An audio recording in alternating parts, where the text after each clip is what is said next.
और one and महाशिव, बहुत सारा प्यार और नमन महाराज की प्यारी प्यारी संगत को। शुक्राना शुक्राना श्वेता आंटी, मुझे ये बहुत सुंदर सी सेवा देने के लिए। Thank you Maharaj, thank you Maharaj. जैसे कि महाराज कहते थे, महाराज की उस्तत करना पाठ करने से भी ज्यादा बड़ा होता है। तो जब महाराज ये सेवा दे तो शुक्राना ही शुक्राना। थैंक यू महाराज।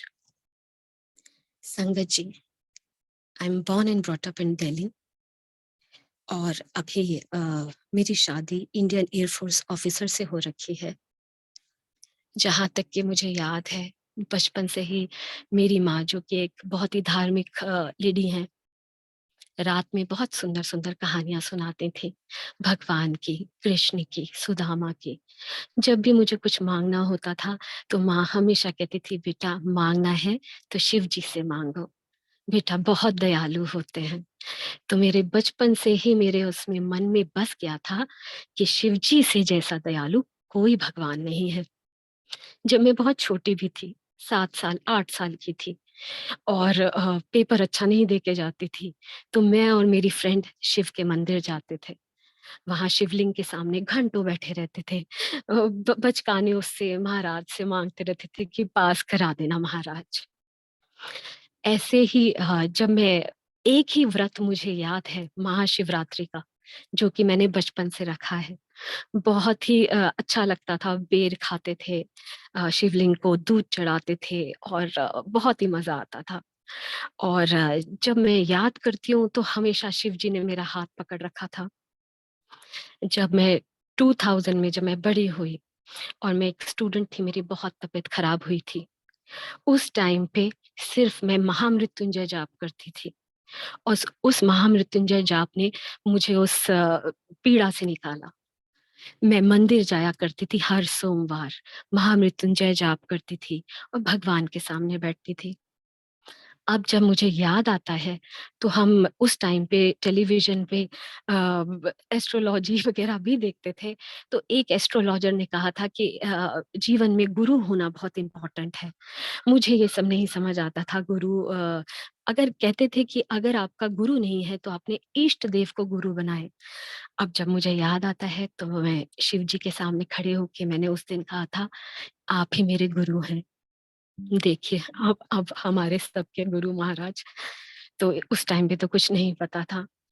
ऐसे ही करके दिन बीतते गए, मेरी शादी हो गई, फौजी से मेरी शादी हुई है। दिल्ली में पली बड़ी, लेकिन महाराज के बारे में कुछ भी ज्ञात नहीं, जबकि साउथ दिल्ली से मैंने सारी पढ़ाई की है। मेरे डैड ओबरॉयज के जनरल मैनेजर थे, जो कि हमेशा हम गुड़गांव जाते थे। पर देखिए, जब वो आपके कार्मिक अकाउंट है या महाराज की मर्जी है, उस टाइम पे हमें नहीं बुलाया। अब संगत जी, 2021 में हमारी पोस्टिंग शिलोंग से बैंगलोर हुई।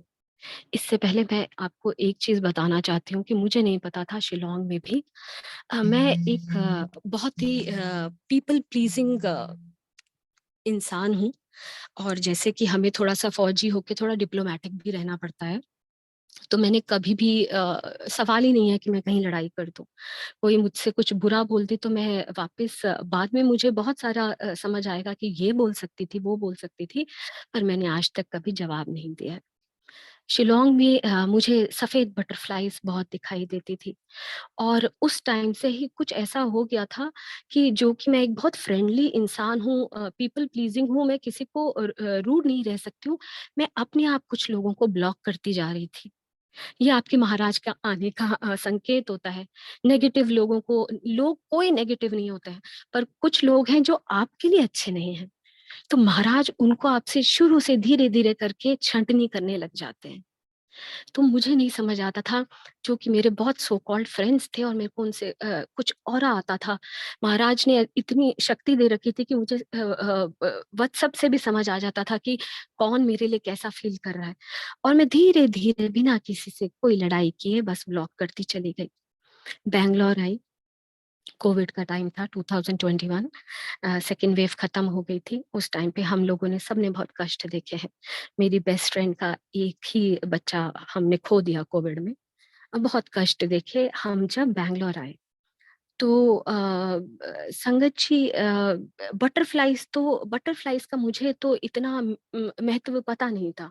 सुबह-शाम सिर्फ़ मेरे आगे-पीछे बटरफ्लाइज़ होती थी। साथ ही साथ जब मैं नए घर में आई, कुछ ऐसी नेगेटिविटी थी कि मुझे समझ नहीं आता था, मुझे बहुत रेस्टलेसनेस होने लग गई। मेरा जैसा इंसान जिसको बहुत अच्छी नींद आती थी, उसको नींद आनी बंद हो गई। रात में मुझे नाइटमेयर्स आते थे और मैं उठ जाती थी, मुझे बहुत डर लगता था, बहुत एंग्ज़ायटी होती थी। और जैसे माँ कहती है, मेरे घर में हनुमान चालीसा का पाठ, सुंदर कांड पाठ और पंडित जी आ रहे हैं, वास्तु दोष ठीक हो रहा है और बोल रहे हैं, लोग बोल रहे हैं नज़र लग गई है, कुछ ऐसा हो गया है। बट इतना ऐसा मैंने ज़िंदगी में महसूस नहीं किया था। इतनी नेगेटिविटी थी। इतनी नेगेटिविटी थी कि मुझे नहीं समझ आ रहा था कि इतनी रेस्टलेसनेस क्यों है मेरी लाइफ में? ऐसा क्या हो गया है? और मुझे तो नहीं पता, महाराज को तो पता था, बचपन से ही जन्मों से मेरे साथ थे। तो क्या होता है कि मुझे यूट्यूब में, जबकि मैंने कहीं कोई सब्सक्रिप्शन नहीं ले रखा है, अपने आप एक मैसेज आने लग गया, जा कल्याण किता। मुझे नहीं समझ आया ये क्या है। उसी दिन से रात में महाराज के मेरे को ड्रीम दर्शन शुरू हो गए। महाराज की झांकी आ रही है, मुस्कुराते हुए, बड़े-बड़े स्वरूप आ रहे हैं मुस्कुराते हुए। मैं उठती हूँ, 3 दिन, 4 दिन, 5 दिन लगातार महाराज ऐसे पालकी में मेरे पास आ रहे हैं। मुझे नहीं पता है कि ये कौन है, मैंने इनको देखा नहीं है, नाम नहीं सुना है। अब जब इसके बाद मुझे जो कि एक बहुत ही सुंदर भजन है महाराज का, करके मेहरा साइयाँ, मुझे मुझे वो भजन दिखाई देता है। देखिए, मैंने कहीं सब्सक्राइब नहीं किया, कुछ नहीं। और मुझे कर कृपा की जगह मेरा नाम किरण है, जिसको हिंदी में किरण लिखते हैं। मुझे कृपा की जगह वहाँ किरण दिखाई देता था और मैंने उसको खोला और वो भजन बजा और मैं बहुत रोई, बहुत रोई, बहुत रोई और मुझे दिखाई दिया, मेरे को इन्हीं का स्वरूप उधर दिखाई दिया। मैंने फिर इनके बारे में सर्च करना स्टार्ट किया। यूट्यूब में मैंने सत्संग शुरू किए सुनने के लिए, जेठा अंकल के, पुरानी संगत के, सुंदर-सुंदर मैंने सत्संग सुने और मुझे संगत जी शायद 1 दिन भी नहीं लगा ये पहचानते हुए कि मेरे पास भगवान आए हैं। जैसे ही मुझे पता चला कि 2007 में ये अपना ह्यूमन चोला छोड़ चुके हैं, तो मुझे समझ आ गया कि ऐसी डिवाइन शक्ति मेरे पास आई है, जो कि परमात्मा के अलावा कुछ नहीं हो सकती है। ड्रीम दर्शन कंटिन्यू रहे। बहुत ब्यूटीफुल ब्यूटीफुल दर्शन। शुरू में मुझे, जैसे कि बहुत लोगों को बहुत ज़्यादा फ़ैसिनेट नहीं करते हैं महाराज, वैसे ही मुझे फ़ैसिनेट नहीं किए। मुझे बहुत सुंदर नहीं लगे। तो महाराज को तो पता था कि ये बच्चा कैसा है। महाराज ने मुझे अपने यूथफुल के, अपने यंग डेज़ के ब्यूटीफुल ब्यूटीफुल दर्शन देने शुरू किए। Left pose, right pose, with stubble, Punjabi मुंडा, चाणक्य के भेष में। किस किस चोले में मैंने महाराज को नहीं देखा है। इतने सुंदर, इतने सुंदर, जब तक कि मुझे महाराज पे क्रश नहीं हो गया, महाराज मुझे अपने यंग डेज़ के स्वरूप दिखाते गए। मुझे नहीं पता था विज़न क्या होता है। महाराज ने मुझे विज़न देने स्टार्ट किए। मैं अपना आँख बंद करती थी और महाराज का स्वरूप नहीं, आई एम सॉरी महाराज, जटाओं वाले शिव जी, जटाओं वाले शिव जी और गुरु नानक जी, रील चलती जा रही है हजारों के हिसाब से, आते जा रहे हैं मेरी आंखों के आगे। महाराज, शिव जी एंड गुरु नानक जी। जब तक मुझे ये नहीं समझ आया कि ये दोनों एक है, इसके बाद मेरे दिए में एक ओंकार अपने आप बनने लग गया। मुझे नहीं पता था कि ये एक ओंकार है, मुझे 23 दिखाई देता था। तो मुझे लगता था कि कुछ 23 में मेरे साथ होने वाला है। मेरे हस्बैंड ने कहा कि ये सिख सिंबल है एक ओंकार। और 4 महीनों तक मैंने उस दिए को कितना साफ करने की कोशिश की। जैसे ही मैं उसमें घी या तेल डालूँ, उसमें एक ओंकार बन जाता था। तो ये 4 महीने तक, जब तक मेरी रोम-रोम ने ये नहीं माना कि भगवान एक है, भगवान जी मुझे पढ़ाते रहे पाठ। अब जब मुझे ये तो पता चल गया था कि मेरे पास भगवान जी आ गए हैं, तो मुझे भगवान का स्वरूप चाहिए था। मैं किसी को नहीं जानती थी, मेरे आस-पास कोई संगत नहीं थी भी तो मैं नहीं जानती थी, अनजान थी। मैंने क्या किया, अमेज़न से महाराज का एक स्वरूप ऑर्डर कर दिया ऑनलाइन। मेरे पास आया, अभी वो जो नेगेटिव थॉट्स थे, अभी वो बंद नहीं हुए हैं, अभी वो आ ही रहे थे जबकि महाराज भी थे। अब जब ये स्वरूप मेरे पास आता है, तो 2 दिन तक मुझे बहुत रेस्टलेसनेस हुई। शायद कोई नेगेटिव एनर्जी थी जो चाहती नहीं थी कि परमात्मा मेरे पास रहे, और मेरे मन में आ रहा है कि जब से ये स्वरूप आया है तो कुछ गड़बड़ है, मुझे रेस्टलेसनेस ज़्यादा है। रात में मैं सोते हुए मैंने अपने को समझाया, तुझे पता है ये परमात्मा है, जैसे आपके दिमाग की घंटी बजती है, परमात्मा है, ये चाहे तो तुझे 1 मिनट में कुछ भी कर सकते हैं। वो क्यों तुझे रेस्टलेसनेस देंगे? वो क्यों तुझे एंग्ज़ायटी देंगे? जैसे ही मैंने मेरे मन में आया कि नहीं, ये मेरे शिव हैं, मैं इनकी शिवगण हूँ, मेरा कभी कोई बाल बांका नहीं कर सकते हैं, वो दिन था, मेरे को वो सपने आने बंद हो गए। अब जब एक दिन ऐसा होता है कि फ़ेसबुक में मैं एक सत्संग सुनती हूँ, जहाँ की दिल्ली की एक संगत बोल रही थी कि महाराज के स्वरूप को खरीदा नहीं जाता है, ब्लेसिंग्स खरीदी नहीं जाती हैं। तो जैसे कि हम ऐसे हैं बच्चे, तो थोड़ा-सा मैं घबरा गई कि मैंने तो खरीद लिया है।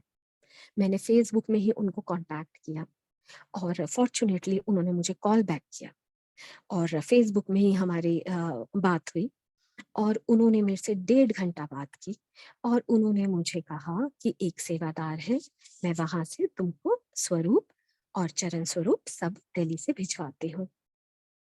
और उन्होंने मुझे संगत करने के लिए भी, सत्संग करने के लिए भी कहा। और फिर ये सारे के सारे मेरे पास आ जाते हैं। उस टाइम पे मेरी तबीयत खराब चल रही थी, और जैसा होता है कि हम तो उस टाइम पे बहुत बुद्धू होते हैं। मेरे मंथली साइकिल चल रही थी, तो मैंने महाराज का जो स्वरूप आया उसको टच नहीं किया।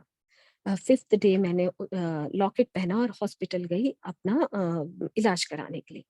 और संगत जी, बहुत ही उस टाइम पे ब्यूटीफुल चीज़ ये होती थी कि मैं जहाँ कार में जाऊँ, मेरे साथ हमेशा बटरफ्लाइज़ साथ-साथ चलती थी। हर जगह बटरफ्लाई मेरे साथ चलती थी। और जब मैं हॉस्पिटल पहुँचती हूँ, मेरे टेस्ट सारे नॉर्मल आते हैं, और जैसे कि हम महिलाएँ थोड़े क्रॉनिक एनीमिया होता ही है हम लोगों को, तो मेरा हमेशा जो हीमोग्लोबिन था वो हमेशा कम रहता था। और मेरा ब्लड टेस्ट से मुझे बहुत डर लगता था, तो मैं लैब असिस्टेंट को कहती हूँ कि भैया मुझे बहुत डर लगता है खून निकालते हुए, मेरे को हमेशा मेरा आयरन लेवल बहुत कम रहता है, आराम से निकालिएगा।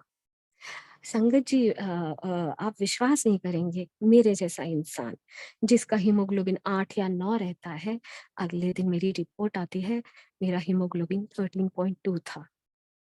तो मुझे समझ आया, ये एक शुरुआत ही थी। मेरे साथ जितना भी हुआ है, जब मैंने नहीं माँगा है, महाराज ने दिया है, और जब माँगने की कोशिश की है, मुझे कुछ नहीं मिला है। तो जब मेरा हीमोग्लोबिन ऐसा आया, मुझे बहुत खुशी हुई, मैंने महाराज का लॉकेट पहना हुआ था। अगले दिन जैसे हम मूर्ख होते हैं, मैंने कहा वॉशरूम में नहीं लेके जाना, इनको निकाल देती हूँ और नहा के वापस पहनती हूँ। जब मैं वापस आके और महाराज के लॉकेट को पहनने लगी, संगत जी, जो वो स्वरूप था और जो वो लॉकेट था, वो हवा में गायब हो गया, मेरे आँखों के सामने। मुझे बिल्कुल अचरज नहीं हुआ। जब मुझे पता था कि ये तो हमारा भगवान जी हैं, कुछ भी कर सकते हैं, मुझे बिल्कुल वियर्ड नहीं लगा। बट मैंने गुरुजी के सामने जाके कहा, महाराज ओल्ड संगत में मेरे को इतना सुंदर ये इसको मैं हॉस्पिटल भी पहन के गई थी, और मेरे लिए ये बहुत अमूल्य है, प्लीज मेरा वापस कर दीजिए। तो 2 घंटे तक मेरी बेटी, उसका नाम चेरी है, मैंने चेरी को ब्रेकफास्ट दिया। 2 घंटे तक कुछ नहीं है, मैं भूल गई। मैं जैसे ही बेड में बैठती हूँ, हवा में वो लॉकेट मेरी गोद में वापस आ जाता है। तो शुक्राना है महाराज का, थैंक यू। इसके बाद तो मेरे घर में छोटे-छोटे नज़ारे होते ही गए। मैं महाराज को, जैसे ही मुझे पता था कि शिव जी हैं, मैं इनको चंदन का टीका लगाती थी। जब मैं इनको चंदन का टीका लगाती थी, शाम तक इनके पूरे फेस पे चंदन का टीका अपने आप आ जाता था। कभी चरण स्वरूप में आता था, कभी दूसरे स्वरूप में आता था, और आज की डेट है कि महाराज के इतने स्वरूप हैं मेरे पास, इतने स्वरूप है कि बस घर छोटा पड़ता है। तो वो जो चंदन के टीके आते थे, तो वो पाउडर के फॉर्म में आते थे, जिसे हम महाराज का प्रसाद समझ के हम उसको रोज़ अपने माथे पे लगा लेते थे। और देखिए, मुझे ये कुछ अजीब नहीं लगा, मुझे लगा ये सारी संगत के साथ होता है। मैंने अमृत वर्षा भी देखी, जो कि मुझे नहीं पता था अमृत वर्षा है। महाराज के स्वरूप में बूंदें आने लग गई, और मेरी एक जो मंदिर की वॉल है, वो परपेचुअली ही गीली रहने लग गई। मुझे नहीं पता था कि ये अमृत वर्षा है, और मुझे इसका सिग्निफिकेंस भी नहीं पता था। तो महाराज का जो चंदन का है, वो महाराज आज तक देते हैं। जब महाराज खुश होते हैं, तो महाराज उसी टाइम पे मुझे चंदन की वर्षा करते हैं, और हम उसको बहुत प्यार से लगाते हैं। तो संगत जी, ऐसे मेरी जर्नी चलती रही। मुझे एक ड्रीम रोज़ ही आ रहे थे। मुझे अब जाके पता चला है कि ड्रीम का आना कितना इम्पोर्टेंट होता है। आप चाहें तो भी महाराज के ड्रीम नहीं ले सकते हैं। तो शुक्राना महाराज। और हमें ये भी नहीं समझना चाहिए कि कोई संगत बहुत ब्लेस्ड है, उसको तो बहुत ड्रीम्स आ रहे हैं। प्रोबेबली उसके जीवन में इतनी कठिनाई है कि प्रभु चाहते हैं उसको ज़्यादा ब्लेस करना। उसको ब्लेसिंग्स की ज़रूरत है। तो मुझे ड्रीम आता है, महाराज वॉल के में अपना पीठ लगाए, एल्बो में अपना सर रख के लेटे हुए हैं। मैं महाराज के साथ बैठी हूँ, और मैंने महाराज को कहा, महाराज आप इतनी जल्दी चले गए? क्या आपकी इतनी ही लाइफ थी? तो महाराज ने मुझे कहा, हाँ। और आउट ऑफ नोवेयर मैं उनसे पूछती हूँ कि महाराज, क्या आप इस बारी भी इतनी जल्दी चले जाएंगे? तो महाराज ने कहा, हाँ। अब मुझे ये नहीं पता है कि महाराज आ रहे हैं, नहीं आ रहे हैं, ड्रीम सच होते हैं, ये मुझे पता है। उसके बाद मैंने लेफ्ट अपने हाथ से महाराज के लेफ्ट गाल पे बहुत प्यार से सहलाया, और मैंने महाराज की आंखों में इतना अफेक्शन देखा। महाराज इतना ब्यूटीफुल मुस्कुराए, और उनकी आंखों से इतना प्यार था कि मुझे ये समझ आ रहा था कि महाराज तो मुझे बहुत प्यार करते हैं, सभी संगत को करते हैं। ये आपका ये शुरू-शुरू में महाराज नज़ारे दिखाते। तो इसके बाद मुझे बहुत शर्म आती थी ये ड्रीम बोलते हुए भी, महाराज और मैंने एक दूसरे को किस किया। तो अब मुझे उसका सिग्निफिकेंस समझ आता है कि महाशिव ने मुझे चूमा है। थैंक यू महाशिव।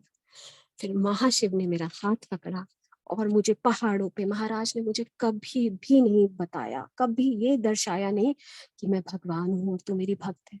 मुझे हमेशा ये फील हुआ कि मैं महाराज की बहुत अच्छी फ्रेंड हूँ।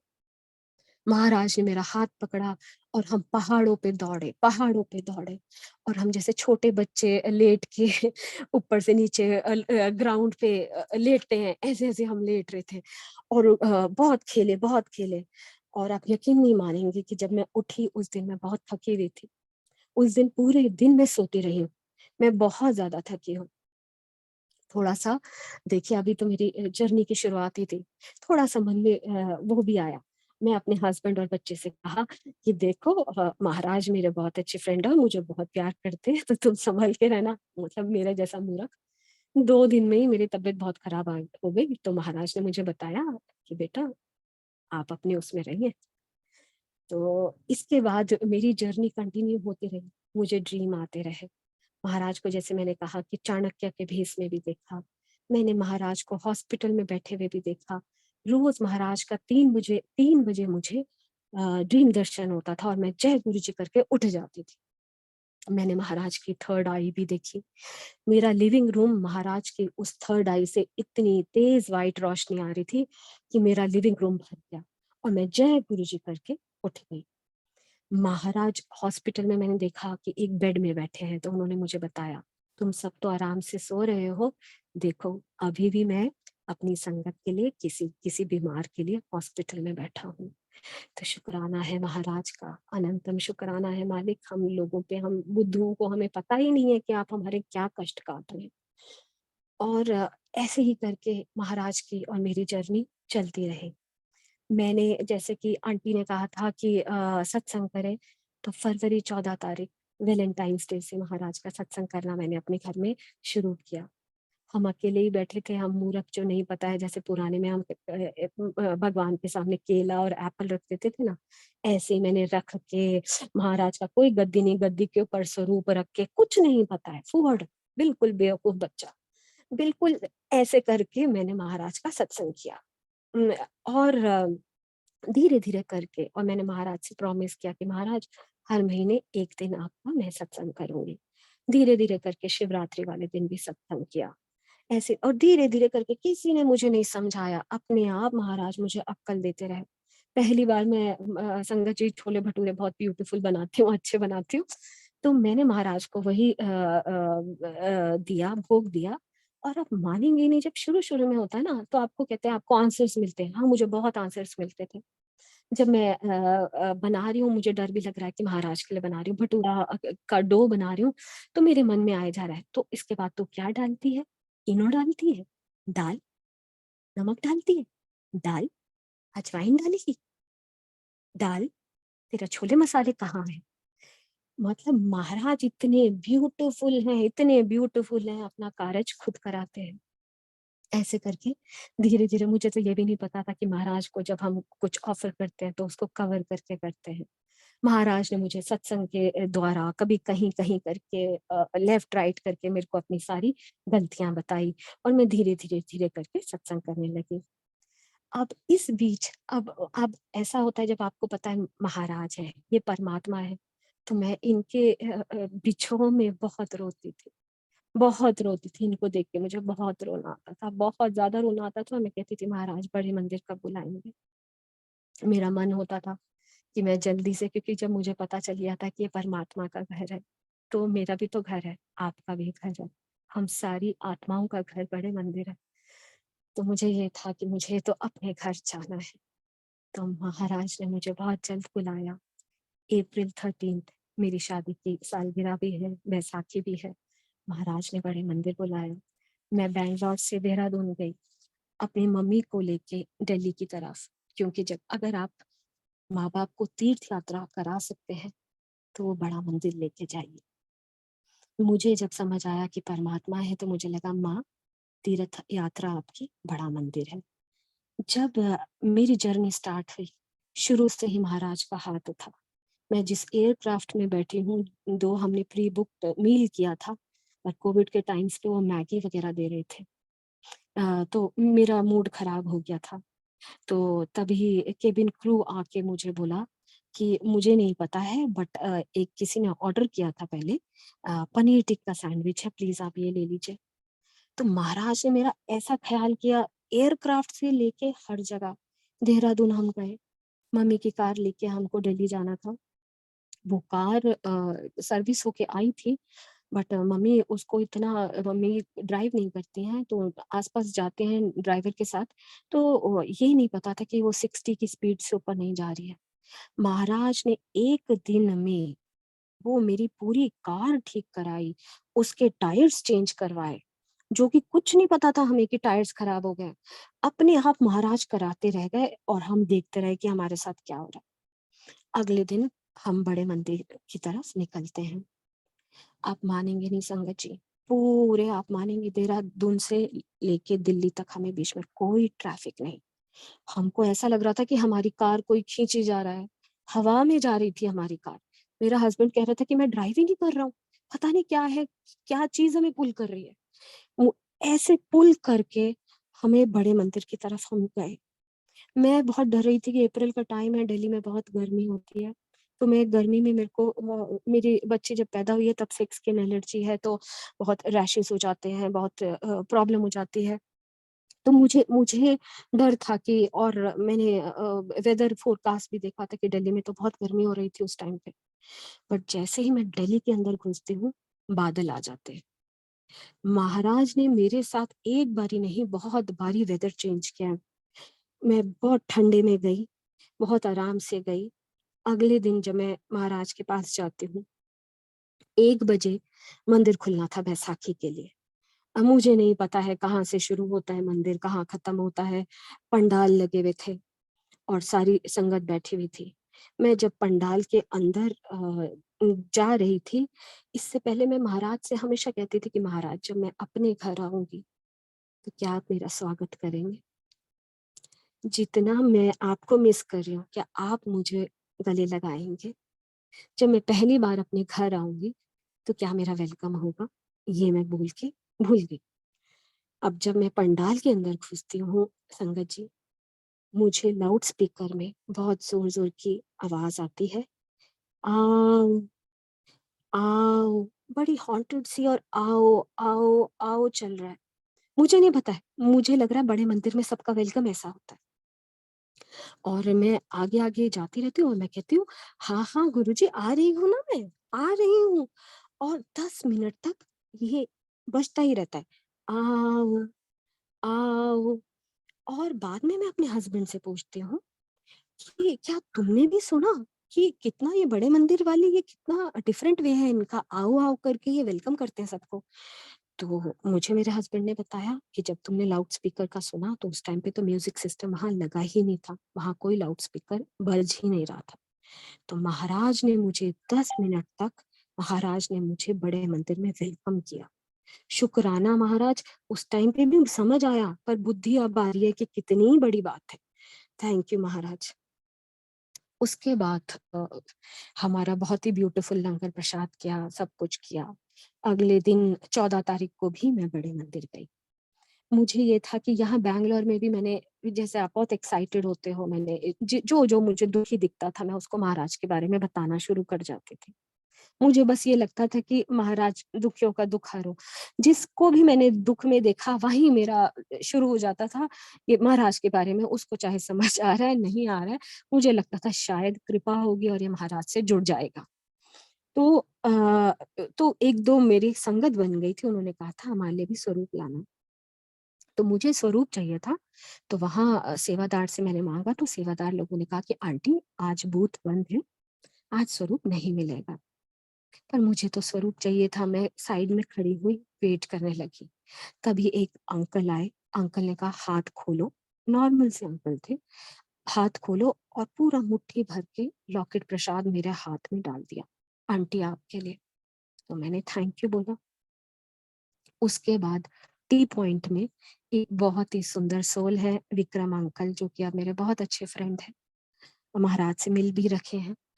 तो वहाँ वो मुझे मिलते हैं और वो मुझे बहुत बड़े-बड़े स्वरूप मुझे देते हैं और बहुत सारे स्टिकर्स कार में सब लगाने के लिए।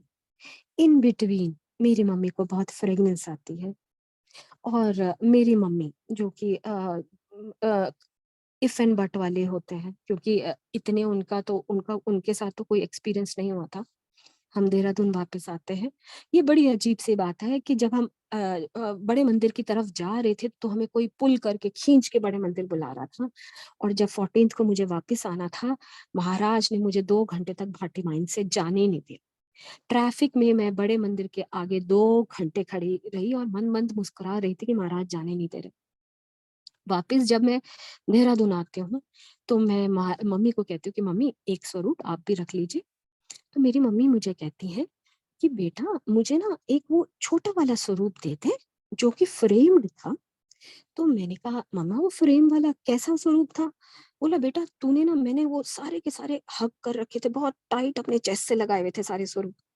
तो बेटा वो जो टी पॉइंट में आपके पास एक फ्रेम वाला था, ऑरेंज कलर का महाराज ने चोला पहना था और ऊपर अचकन थी जो कि बहुत डायमंड जैसे शाइन कर रही थी और महाराज बहुत हँस रहे थे और वो रोड की तरफ देख रहे थे। अब मुझे तो समझ आ गया, संगत जी ऐसा ऐसा स्वरूप मेरे हाथ में था ही नहीं। आपको भी पता है फ्रेम वाला कोई स्वरूप हमें नहीं मिलता है बड़े मंदिर से। तो महाराज ने मेरी माँ को साक्षात आधे घंटे तक दर्शन दिए और मेरी दूसरी जो मैंने विश थी कि मुझे गले लगाए, आधे घंटे तक मेरे गले लगे रहे। तो शुक्राना है महाराज का। और फिर इससे आगे मेरी जर्नी चलती है, मैं बैंगलोर आती हूँ। ऐसा नहीं है कि आपकी जर्नी बड़ी सुखद होती है। महाराज बहुत परीक्षा लेते हैं, बहुत परीक्षा लेते हैं। मेरे शरीर में जहाँ-जहाँ मुझे पता भी नहीं था कि हड्डियाँ हैं, वहाँ-वहाँ भी दर्द होता था। कभी कुछ, कभी वीकनेस हो रहा है, कभी कुछ हो रहा है। बहुत परीक्षा, बहुत हेल्थ वाइज़ मेरे ये 1.5 साल बहुत ही ऊपर-नीचे चले हैं। बहुत कुछ सीरियस नहीं रहा है बट बहुत ज़्यादा मैं परेशान रही हूँ। अच्छा, इसके बाद क्या हुआ, हम पहली बार सत्संग में जाते हैं। सत्संग में जाते हैं, जो आंटी जिन्होंने मुझे दिल्ली से भिजवाया था, उन्होंने मुझे शिव पुराण पढ़ने के लिए भी कहा था। संगत जी ये शिव पुराण गोरखपुर की है और गीता प्रेस की है। यही शिव पुराण है जो कि महाराज ने ब्लेस कर रखी है। सिंगला अंकल की बेटी को भी दिया था और महाराज ने ये शिव पुराण ब्लेस कर रखी है। तो मैंने ये मंगा लिया था ऑनलाइन और मैं ये शिव पुराण रोज पढ़ती थी। वहां एक आंटी ने मुझे कहा कि शिव पुराण पढ़ने की आज्ञा हर किसी को नहीं थी। महाराज किसी किसी को शिव पुराण पढ़ने के लिए कहते थे और ऐसे नहीं पढ़ना चाहिए। और इनफैक्ट उन्होंने जिस टाइप से बोला मैं डर गई। उन्होंने कहा परले आ जाती है और मैं बहुत डर गई। जैसे कि हम जैसे थोड़े से होते ही हैं, मतलब महाराज मुझे बोले लेफ्ट तो मैं लेफ्ट, राइट गलती करने की तो मेरे अंदर औकात ही नहीं। तो मैंने 2-3 दिन वो शिव पुराण नहीं पढ़ी। मेरे हस्बैंड ने कहा बट मैं मिस कर रही थी उसे पढ़ना। मेरे हस्बैंड ने कहा तो महाराज से खुद क्यों नहीं पूछ लेते हैं कि तुम्हें पढ़नी है कि नहीं पढ़नी है। अब मैं मन में सोच रही हूँ महाराज तो ह्यूमन फॉर्म में है नहीं, मुझे कैसे बताएंगे। फिर भी मैं मंदिर के आगे मैंने महाराज को कहा कि महाराज क्या मेरे को शिव पुराण पढ़नी है, और मैं सो जाती हूँ। रात के 2 बजे मुझे ड्रीम आता है कि बहुत पुरानी किताबें हैं महाभारत जैसी, उसकी लिपि मैं पढ़ नहीं पा रही हूँ। उसकी लिपि मैं बिल्कुल नहीं पढ़ पा रही हूँ और कोई पूजा है, मेरे हस्बैंड है, मैं हूँ और मैं उसको करने से बहुत डर रही हूँ। पीछे से मुझे आवाज आती है पढ़, तेरे लिए अच्छा है। इसके बाद मैं महाराज को एक जलेबी ऑफर करती थी। मुझे बहुत ज्यादा मीठी जलेबी अच्छी नहीं लगती, बहुत रस भरी पतली पतली जलेबी, जो मुझे नहीं पता था कि संगत की शॉप से ही आ रहा है। मुझे बाद में पता चला कि वो भी संगत है। वहां भी महाराज का स्वरूप है जो कि मैंने देखा ही नहीं था कभी। तो वो जलेबी, उसमें पिस्ता लगा रहता है, वो मैं ऑफर करती थी महाराज को। तो उस जलेबी के फॉर्म में जैसे सुंदर सुंदर नकाशी होती है, मुस्लिम लोगों के दरवाजे में खिड़कियों में होती है, ऐसी नकाशी पतली पतली पतली जलेबी से बड़ा सा सांप बन गया। महाराज को सब पता है, असली सांप दिखाते तो वहां मेरा तो मैं तो डर जाती। और इस टाइम पे अभी तक मुझे लग रहा है मैं ड्रीम देख रही हूँ। मैं रियलाइज करती हूँ कि मेरी आंखें खुली हुई, मेरी आंखें खुली हुई हैं। राइट साइड में मेरे हस्बैंड सो रहे थे और मेरे हस्बैंड और मेरे बीच में ये जलेबी का बहुत बड़ा सांप बन गया और उसके नीचे साक्षात महाशिव, हमारे भगवान, क्रॉस लग जैसे हम बैठते हैं गद्दी पे बैठे हुए। और जो मैं पिस्ता देती थी उस पिस्ते वाले रंग का उन्होंने चोला पहना था, बहुत ही सुंदर फूल बने हुए थे उसमें। और वही चंदन का टीका जो मैं उन्हें रोज लगाती हूँ, वो चंदन का टीका लगाए हुए महाराज साक्षात मेरे कमरे के अंदर। मैंने जब थोड़ी देर तक मैं देखती रही, रियलाइज किया कि महाराज को मैं देख रही हूँ। मैंने अपने हस्बैंड को हिलाया, उठो उठो उठो गुरुजी आ गए हैं, उठो गुरुजी आ गए हैं। वो बेचारे सक पका के उठा और हम बैठे। जैसे कि हम सुनते हैं कि महाराज का जब दर्शन होता है, कुछ होता है, महाराज कहते हैं मुझे याद करो, मंत्र जाप करो, क्योंकि मैं वहीं होता हूँ। हमने मंत्र जाप करना शुरू किया और उसके बाद मेरे घर में जो डिवाइन फ्रेग्रेंस आई, पूरे सुबह तक मेरे घर में वो फ्रेग्रेंस आई। तो महाराज ने मुझे खुद बोला कि शिव पुराण पढ़ो। तो थैंक यू महाराज। उसके बाद मैं शिव पुराण रोज पढ़ने लगी। जिस दिन भी मैं शिव पुराण ना पढूं तो मुझे सत्संग में महाराज का आदेश आ जाए और शिव पुराण के बारे में ही कोई मुझे सत्संग सुना दे। इससे लेके जैसे हम कहते हैं कि भगवान से मांगना नहीं चाहिए, बहुत डिफिकल्ट होता है। आपकी तबीयत खराब है तो आप तुम बोलोगे ना भगवान जी ठीक कर दो। अभी एक दिन क्या था, मुझे मेरे सर पे बहुत दर्द हो रहा था, मेरे सर पे बहुत ज्यादा दर्द हो रहा था। मैं लेटी भी थी, मैं आई अवॉइड टेकिंग मेडिसिन। और मैं महाराज की जोत जलाने जाती हूँ। जोत मोस्टली 24 घंटे जलती है मेरे घर में।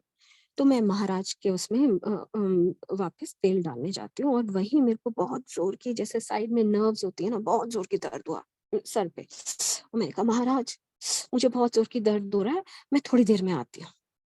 और मैंने पीछे कदम किया, संगत जी एक कदम लिया, सेकंड कदम लिया, और वो जो दर्द मुझे इतना तेज हो रहा था वो सडनली गायब हो जाता है। मैं रियलाइज, मेरे को बड़ा अजीब लगा, मुझे लगा नहीं नहीं दर्द वापस आएगा, इतनी जोर की दर्द है, वो कैसे चला गया। और मैं जब शिव पुराण पढ़ रही हूँ तो मेरे सर पे वाइब्रेशन, हाँ महाराज जब मेरे से बात करते हैं तो मेरे सर पे बहुत वाइब्रेशंस आती हैं। मुझे हमेशा लगता था कि ये वाइब्रेशन शुरू-शुरू में तो मुझे लगता था कि शायद मेरे को ठंड लग रही है। ऐसा नहीं है, विज़िबल आप मुझे नहीं देख सकते, मैं ऐसे नहीं होता है। मेरे सर में वाइब्रेशन होता है, चाहे मुझे चिंता हो, कोई दुःख हो, उसके बाद वो वाइब्रेशन इतनी सुंदर है कि मेरा सर बिल्कुल शांत हो जाता है। किसी सत्संग में जाती हूँ, महाराज की प्रेज़ेंस मेरे को ऐसे ही पता चलती है। महाराज मुझे वाइब्रेशंस देना शुरू करते हैं और मुझे पता होता है कि महाराज यहाँ बैठे हैं। तो महाराज ने मुझे वाइब्रेशन दी और उसके बाद वो मेरा सर दर्द नहीं आया। अब ऐसा नहीं है कि आपकी लाइफ बड़ी बहुत ही सुंदर लाला-लाला हो गई है, महाराज आपके पास आ गए हैं। मई में मेरे घर में सत्संग होता है, मई 31 को। अ, अम और उस सत्संग के बाद उस चोली में जैसे महाराज छोटी-छोटी चीज़ें करते रहते हैं, जैसे मैंने कहा कि मेरे दिए में, उस जोत में कुछ-कुछ बनता रहता था, जो हमने कभी उसको इतनी इम्पोर्टेंस ही नहीं दिया। मतलब उसके उसके बत्ती में कभी-कभी डिफरेंट आकार बन रहा है, कुछ बन रहा है, कुछ बन रहा है। तो हमारे लिए वो इतना कॉमन हो गया था कि मैंने उस चीज़ को हमने कभी इम्पोर्टेंस ही नहीं दिया कि हमारे दिए में क्या बन रहा है। और हम जैसे मूर्ख हमें समझ भी नहीं आता था कि बन क्या रहा है ये। इसके बाद जब फर्स्ट बार ये संगत आती है मेरे घर में, जिनको मैंने बताया होता है महाराज के बारे में, उन बेचारों ने भी कोविड में अपनी पूरी फैमिली को खोया था। तो मैंने उनको महाराज के बारे में बताना था और वो बताया और वो बहुत जल्दी जुड़ गई। तो वो और उनके हस्बैंड हमारे साथ पहली बार मेरे घर में संगत आई मई में और हम बैठे, महाराज का सत्संग हुआ। अगले दिन महाराज की गद्दी में ओम, त्रिशूल, स्वास्तिक, मेरा नाम किरण है, हर जगह के। मेरा हस्बैंड का नाम आलोक है, ए। मेरी बेटी है, उसको सुहानी है उसका नाम और चेरी है वैसे। तो हर जगह एस। और मैं देख रही हूँ जहाँ मैं महाराज को देती हूँ नैपकिन, उस नैपकिन में प्रॉपर गड्ढा हो रखा है जहाँ स्पून रहता है। तो महाराज की प्रेजेंस दिख रही है। महाराज को पता था कि क्या होने वाला है इनके साथ। 2 जून को मेरे हस्बैंड, मेरे घर में पार्टी थी, यही ऑफिसर, इनका फेयरवेल, मैंने इनको अपने घर में डिनर पे बुलाया था। और मेरे हस्बैंड स्टूल पे चढ़ते हैं, पेड़ पे, मेरा बहुत बड़ा गार्डन है, वहाँ पेड़ के उधर से 10 फीट से नीचे गिर जाते हैं और ब्रिक्स पे गिरते हैं। आप अभी तक आपको समझ आ गया होगा कि मैं बहुत छोटे दिल की हूँ। मुझे बहुत डर लगा। इस बीच में आपको ये एपिसोड बताना भूल गई कि महाराज अंधविश्वास से कैसे निकालते हैं। मैं इसके बाद आपको बताऊँगी, जैसे एक आंटी ने मुझे कहा था कि अगर आपके मेंस्ट्रुअल साइकिल है तो आप महाराज की पूजा कर सकते हैं, लेकिन हमें बचपन से बताया जाता है। बचपन से हमें ये था कि इस टाइम पे आप भगवान को नहीं छूते हैं। तो मैंने महाराज को कहा था कि महाराज मैं शुरू में तो नहीं आऊँगी, थोड़े दिनों के बाद ही आऊँगी। पर महाराज ने ऐसे सर्कमस्टेंसेस बना दिए कि मेरा मेरा हस्बैंड नीचे गिर गए और मुझे कुछ नहीं सूझा और मेरी साइकिल चल रही थी, फर्स्ट डे था और मैं जाके बड़े मंदिर का जल लेके अपने हस्बैंड के मुँह में डालने जाती हूँ। महाराज ने मेरा वो टैबू तोड़ा वहाँ कि आप पीरियड्स में आइए प्लीज़, ये नेचुरल प्रोसेस है और हमारे महाराज को इसमें इसमें पूजा करने में कोई परेशानी नहीं है। अब क्या होता है, मेरे हस्बैंड का मल्टीपल फ्रैक्चर रिस्ट में, राइट रिस्ट में। महाराज की इतनी देन थी कि इतने ऊपर से गिरे, वो भी बैक पे गिरे, बट उनकी मेजर जो स्पाइनल कॉर्ड है वो इंटैक्ट था, उसमें कोई फ्रैक्चर नहीं आया था। बट साइड के जो कि फंक्शनली होते हैं, वहाँ 2-3 क्रैक्स आए थे और राइट हैंड के 4-5 उसमें रिस्ट में 4-5 जगह मल्टीपल फ्रैक्चर आया था। अब महाराज की प्रेजेंस कैसे पता चली? जब मेरे हस्बैंड को लेके गए कमांड हॉस्पिटल बैंगलोर में, तो उनको बेड मिलता है 7 नंबर। 7 नंबर मिलता है और उसके बाद जब मैं जाती हूँ वहाँ, उनका अगले दिन ऑपरेशन होना था रिस्ट का। मैं जाती हूँ वहाँ तो ऐसा होता है कि जब ऑपरेशन होना होता है तो आप थोड़ा-सा ब्लड रखते हैं कि बाय चांस आपको ब्लड की ज़रूरत हो जाए। मेरे हस्बैंड का ब्लड ग्रुप, हम तीनों के तीनों ओ पॉज़िटिव हैं। हम तीनों के तीनों ओ पॉज़िटिव हैं, जब जब से हमें पता है और फौजी को तो पता होता ही है और हमारे उनके उसमें रहता है डाटा हमेशा ही कि आप कौन-सी ब्लड ग्रुप के हैं। तो अ, वहाँ मैं खड़ी हूँ और वहाँ अटेंडेंट बोल रहे हैं कि ऑफिसर का ब्लड ग्रुप ओ पॉजिटिव था, बट अब इनका ब्लड ग्रुप ओ नेगेटिव है। और हम सब अचरज में।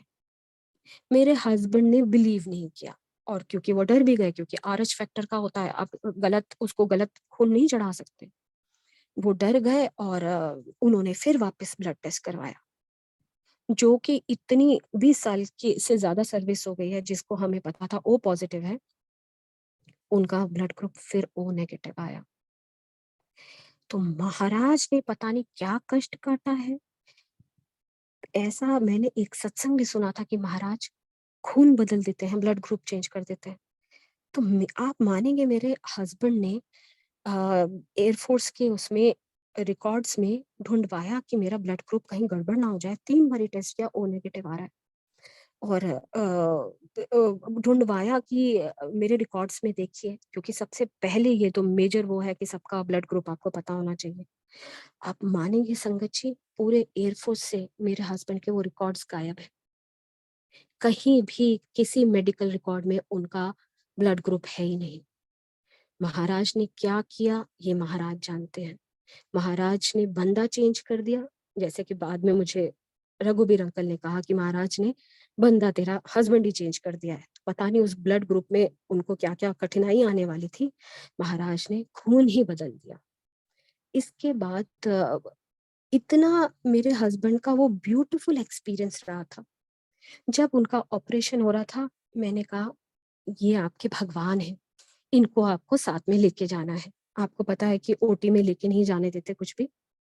मैंने कहा प्लीज डॉक्टर्स को कहना कि आपको ये इनका लॉकेट हाथ में लेके जाना है, ये हमारे भगवान है, इनके बिना हम कहीं नहीं जाएंगे।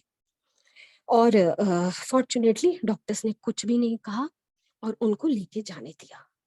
मुझे कहा था कि मैम आप यहाँ मत रुकिए, क्योंकि जनरल एनेस्थीसिया लगेगा, 7-8 घंटे बेहोश रहेंगे, तो आप we will take care of him, आप प्लीज घर जाइए। मेरे दिमाग में था कि नहीं, इनको महाराज ने सूजी दी, जनरल एनेस्थीसिया नहीं लगेगा। जब तक मैं घर आती हूँ, मुझे फोन आता है कि लोकल एनेस्थीसिया में ही ऑपरेशन होगा।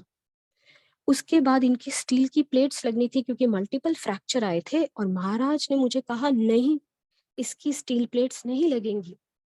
और संगत जी, मेरे हस्बैंड की स्टील प्लेट्स नहीं लगी, उनको टेम्परेरी बाहर से रॉड लगी, जो कि बाहर 1 महीने के बाद, 4 हफ्ते के बाद निकालनी थी। अंदर उनका कुछ भी महाराज ने चेंज नहीं होने दिया। तो इसके बाद मेरे हस्बैंड को वहां इतना अटेंशन मिला है, महाराज की प्रेजेंस हर जगह। जब वो कहते कि मैं ऑपरेशन के लिए गया, लोकल एनेस्थीसिया में तो होश में रहते हैं, कहते मुझे इतने सुंदर सुंदर डिजाइन दिख रहे हैं, गार्डन्स दिख रहे हैं, और इतने सुंदर, मैं सपने में बह रहा हूँ और मैं गाना गाए जा रहा हूँ, कर कृपा मेहरा साइया। और इतना सुंदर एक्सपीरियंस। और मैंने डॉक्टर को कहा, डॉक्टर बहुत ही बहुत लवली एक्सपीरियंस है। तो देखिए, महाराज ने वो ऑपरेशन मेरे हस्बैंड के लिए इतना यादगार बना दिया कि वो अभी भी याद करते हैं, और वो कहते हैं इतना सुंदर अनुभव मेरे को आज तक नहीं हुआ। इसके बाद जैसे महाराज अपनी संगत का ख्याल रखते हैं, उनको बहुत केयर अटेंशन मिला। जो जो मतलब सारे ऑफिसर्स कह रहे थे कि अरे ये क्या हो गया, तेरे साथ ऐसा कैसे हो रहा है, how come they are giving you such a nice room, how come barber is coming तेरे पास आके और तेरी शेव हो रही है, सब कुछ हो रहा है। सरकारी हॉस्पिटल होता है, कमांड हॉस्पिटल फौजियों का। तो बहुत स्पेशल उनको फील कराया। अब हम वापस आते हैं, और मेरे हस्बैंड कहते थे कि तुम भाई, हम तुम दोनों मेरे साथ ही रहो, मैं अकेला नहीं सोऊंगा। तो एक दिन क्या होता है, मेरी बेटी एक साइड में लेटी है, मैं बीच में हूँ, मेरे हस्बैंड का राइट हैंड टूटा हुआ है, और लेफ्ट साइड में मैं लेटी हूँ बीच में, और चेरी है। और चेरी बहुत बात किए जा रही थी। और जब महाराज मुझे अमृत वेला में हमेशा सत्संग उसमें उठा देते थे मॉर्निंग में, तो मैंने सुबह उठ के अमृत वेला संभालना शुरू किया। मुझे समझ आ गया कि ये आदेश है, अमृत वेला संभाले। मैंने 3 बजे मुझे कोई अलार्म क्लॉक की जरूरत नहीं पड़ती थी। 3 बजना है, महाराज का ड्रीम आना है, जो कि अब समझ आता है कि ड्रीम आना कितनी बड़ी बात है। ड्रीम आ रहा है और मैं जय गुरुजी करके उठती थी और जैसे कि मुझे कि वो जो आंटी थी, वो तो वो सर्ड थी, तो उन्होंने बताया था, उनसे पूछा मैंने अमृत वेला में क्या पढ़ते हैं? तो मैं जपजी साहिब और चौपाई साहिब, आनंद साहिब ये सब सुनती थी यूट्यूब में। बाद में थोड़ा याद भी हो गया। तो मैं ये सुनती थी। तो मैंने चेरी को कहा कि चेरी बेटा मेरे को सोने दे, मेरे को 3 बजे उठना है, 1 बज गए और मेरा सर बहुत दर्द कर रहा है, सर बहुत भारी हो रहा है। तो मैं सो जाते हैं। संगत जी 3 बजे मेरे फोरहेड पे कम से कम 2 टेबल स्पून लिक्विड मेरे फोरहेड पे आता है और मैं एकदम नींद से उठती हूँ और मैं अपना हाथ राइट हैंड से उसको अपने माथे पे मलती हूँ। उसका जो टेक्सचर था, जैसा हम बाम लगाते हैं, ये झंडू बाम, अमृतांजन, टोटल उसके टेक्सचर से मैं समझ गई कि ये बाम है और वो पूरा मेरा हैंड उससे भर गया। एंड सडनली मैंने रियलाइज किया कि हस्बैंड तो सो रहे हैं, चेरी भी सो रही है, मेरे सर के ऊपर इतना सारा बाम किसने रख दिया? और वो बाम मैंने फिर उसको सूंघा, उसमें तो वो एक वियर्ड सी, जैसे वो जो आती है टिपिकल सी स्मेल, वो नहीं थी, सुंदर सी बड़ी मीठी सी स्मेल थी। और मैंने अपने हस्बैंड को हिलाया और मेरे पूरे हाथ गीले हो रखे थे। मैंने उनको भी सुंघाया कि देखो, मेरे सर पे गुरुजी ने इतना सारा बाम लगाया। मतलब तभी भी नहीं इतनी अक्ल आ रही है कि क्या हो रहा है तुम्हारे साथ? मुझे हमेशा लगता था संगत जी की ये चीजें सबके साथ होती हैं। तो जब इतना सारा मेरे सर पे बाम लगाया, मैं थैंक यू करके सो गई। जो महाराज की फ्रेग्रेंस हमें आई थी शिव पुराण के बाद, वो फ्रेग्रेंस हमें ऑन एंड ऑफ आती रहती थी। हमारे लिए इतना ज्यादा वो हो गया था कि चेरी कहती थी, मम्मी मम्मी आ रही है आपको फ्रेग्रेंस आ रही है? हाँ हाँ आ रही है, तुम्हें भी आ रही है? अच्छा आ रही है, जय गुरु जी बोलो, सो जाओ। मतलब इतनी ज्यादा हमको रेगुलर बेसिस पे वो फ्रेग्रेंस आती थी। धीरे धीरे धीरे करके अब जब मेच्योरिटी आ रही है तो समझ आता है कि क्या है उसका मतलब, क्या है। इस बीच यूट्यूब में हम क्या करते थे, हम सारे टाइम पे हस्बैंड घर में थे, कोविड के टाइम पे बेटी की क्लासेस नहीं हो रही थी, घर में ऑनलाइन क्लासेस हो रही थी और हम सत्संग देखते रहते थे। तो हम एक बैसाखी का सत्संग देख रहे थे जिसमें कि पुरानी संगत महाराज की आरती कर रही थी, जय शिव ओमकारा। तो मैं अपने टेलीविजन के आगे, सेट के आगे खड़ी होके मैं ये देख रही हूँ कि सबके सब, और मैं मन ही मन सोच रही हूँ कि महाराज क्या ये रियलाइज कर रहे हैं कि इनके सामने शिव जी बैठे हुए और ये आपकी आरती कर रहे हैं, क्या ये रियलाइज कर रहे हैं? और मैं देख रही हूँ, और मैं ये कह रही हूँ, महाराज इसमें कितनी श्रद्धा है, ये आंटी बस ऐसे ही कर रही है। और ऐसे ऐसे करके जैसे ही वो आरती आती है, मेरे मन में भाव आता है, महाराज आपके स्वरूप मेरे से बातें करते हैं। आप कहते हैं आपके स्वरूप जिंदा है, तो क्या आप मुझे ये टीवी स्क्रीन के अक्रॉस भी देख पा रहे हैं? मेरे मन में सिर्फ एक ऐसा ख्याल आया और मैंने महाराज के चरण स्पर्श किए। जैसे आरती खत्म हुई वहीं टीवी सेट पे, और मैं थक जाती थी क्योंकि हस्बैंड के लिए बहुत केयर करनी पड़ती थी मुझे। और मैं जाके अपने लिविंग रूम में दिन में नैप लेने के लिए मैं वहाँ सोफा में लेट जाती हूँ, लेटती हूँ। और क्या काम होता है हम लोगों का, सत्संग ही सुनती थी मैं लेटे हुए भी। तो मैं यूट्यूब में सत्संग चलाती हूँ और उस सत्संग में पुरानी संगत अपना सत्संग सुना रही है और महाराज के स्वरूप चल रहे हैं और पीछे से ऑडियो आ रहा है। मैं धीरे धीरे, मैं डेज में नींद आ रही है, धीरे धीरे धीरे महाराज के स्वरूप चलते जा रहे हैं।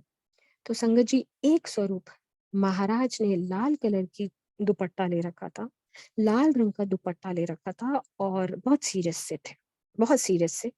और मैं उनको देखती हूँ, संगत जी महाराज का स्वरूप मोबाइल से बाहर आ जाता है और वो स्वरूप इतनी जोर की मुस्कुराता है, बहुत सुंदर मुस्कुराता है।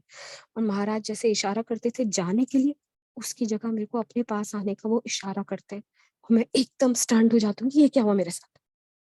महाराज मोबाइल से बाहर होके महाराज ने मुझे बताया, बेटा मोबाइल क्या, टीवी क्या, मैं तुझे हर जगह से देख सकता हूँ।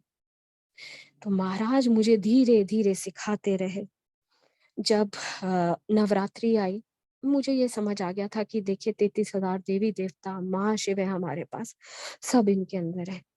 तो जब मैं गणेश जी की पूजा करती थी तो मैं उनको जय गुरु जी बोलती हूँ, अभी भी माता को भी जय गुरु जी बोलती हूँ, क्योंकि आप जय गुरु जी उन्हें बोलते हैं तो सारे देवी-देवता तो अपने आप ही खुश हो जाते हैं, क्योंकि आप उनके इष्ट को आप उनके इष्ट का नाम ले रहे हैं। तो जब नवरात्रि में मैं शुरू-शुरू में मैंने क्या किया, महाराज को पहले टीका लगाया और अंदर तो आप डरते हो, माता तो नहीं गुस्सा हो जाएगी, नवरात्रि का टाइम है। मैंने माता को कहा, "माता मैं पहले आपके हस्बैंड को टीका लगाऊँगी, फिर आपको लगाऊँगी।" संगत जी, गुरुजी मुझे बोलते हैं कि बेटा, ये मेरी बेटी है। और तब मुझे समझ आता है कि हमारे पास क्या शक्ति है। महाशिव, जिनकी बेटी है, जिनकी बेटी माता है। अब मैं आपको ये बताना चाहूँगी कि महाराज नेगेटिव लोगों को आपसे कैसे दूर करते हैं। कोई भी नेगेटिव नहीं होता है। कुछ लोग होते हैं आपको पसंद नहीं करेंगे, ये तो संसार है। भगवान को भी हर किसी ने पसंद नहीं किया है, तो हर कोई तो आपको नहीं पसंद करेगा। मेरी मेड, जो कि शिलांग में 2 साल मेरे साथ काम कर चुकी थी, उसको वहाँ बहुत डिफ़िकल्टी होने लग गई। उसके 3 छोटे-छोटे बच्चे थे और उसके हस्बैंड को कैंपस से बाहर निकाल दिया था। शिलांग एक माउंटेन एरिया है, बिल्कुल पीक में, शिलांग पीक में हमारा स्टेशन था और इसको भी कैंप आउट कर रहे थे, तो ये रोते हुए मुझे रोज़ फ़ोन करती थी कि मैम मुझे अपने पास बुला लो। वहाँ से हमें सारी सिक्योरिटी एजेंसी से फ़ोन आता था कि इनको मत बुलाओ, something fishy is there. But मेरे साथ वो 2 साल अच्छी रही थी।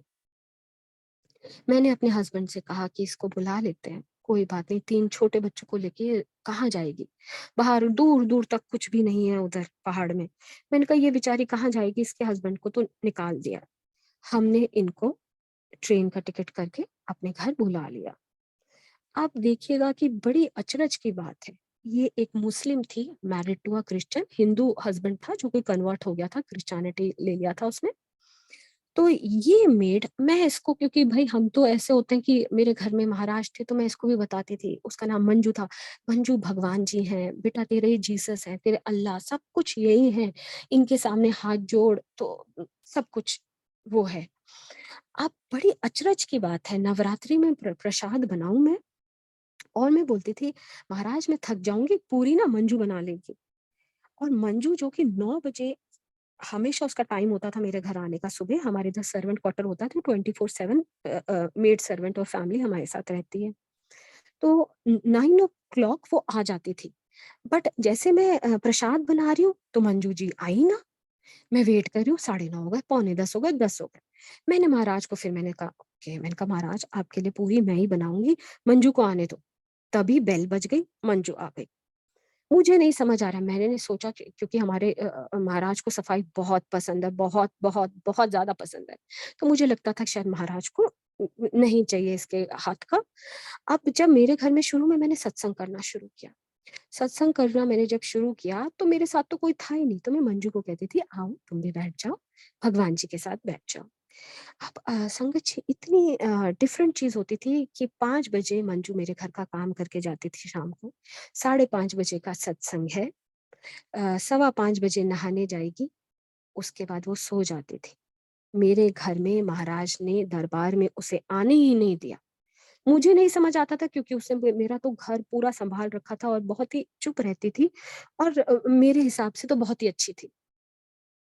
अगली बार भी जब मेरी संगत आई थी 31 मई को, तो भी मैंने मंजू को कहा था कि मंजू काम करके नहा धो के बेटा आ जाना, दरबार में बैठना, ब्लेसिंग्स मिलती है, भगवान जी के सामने बैठेंगे।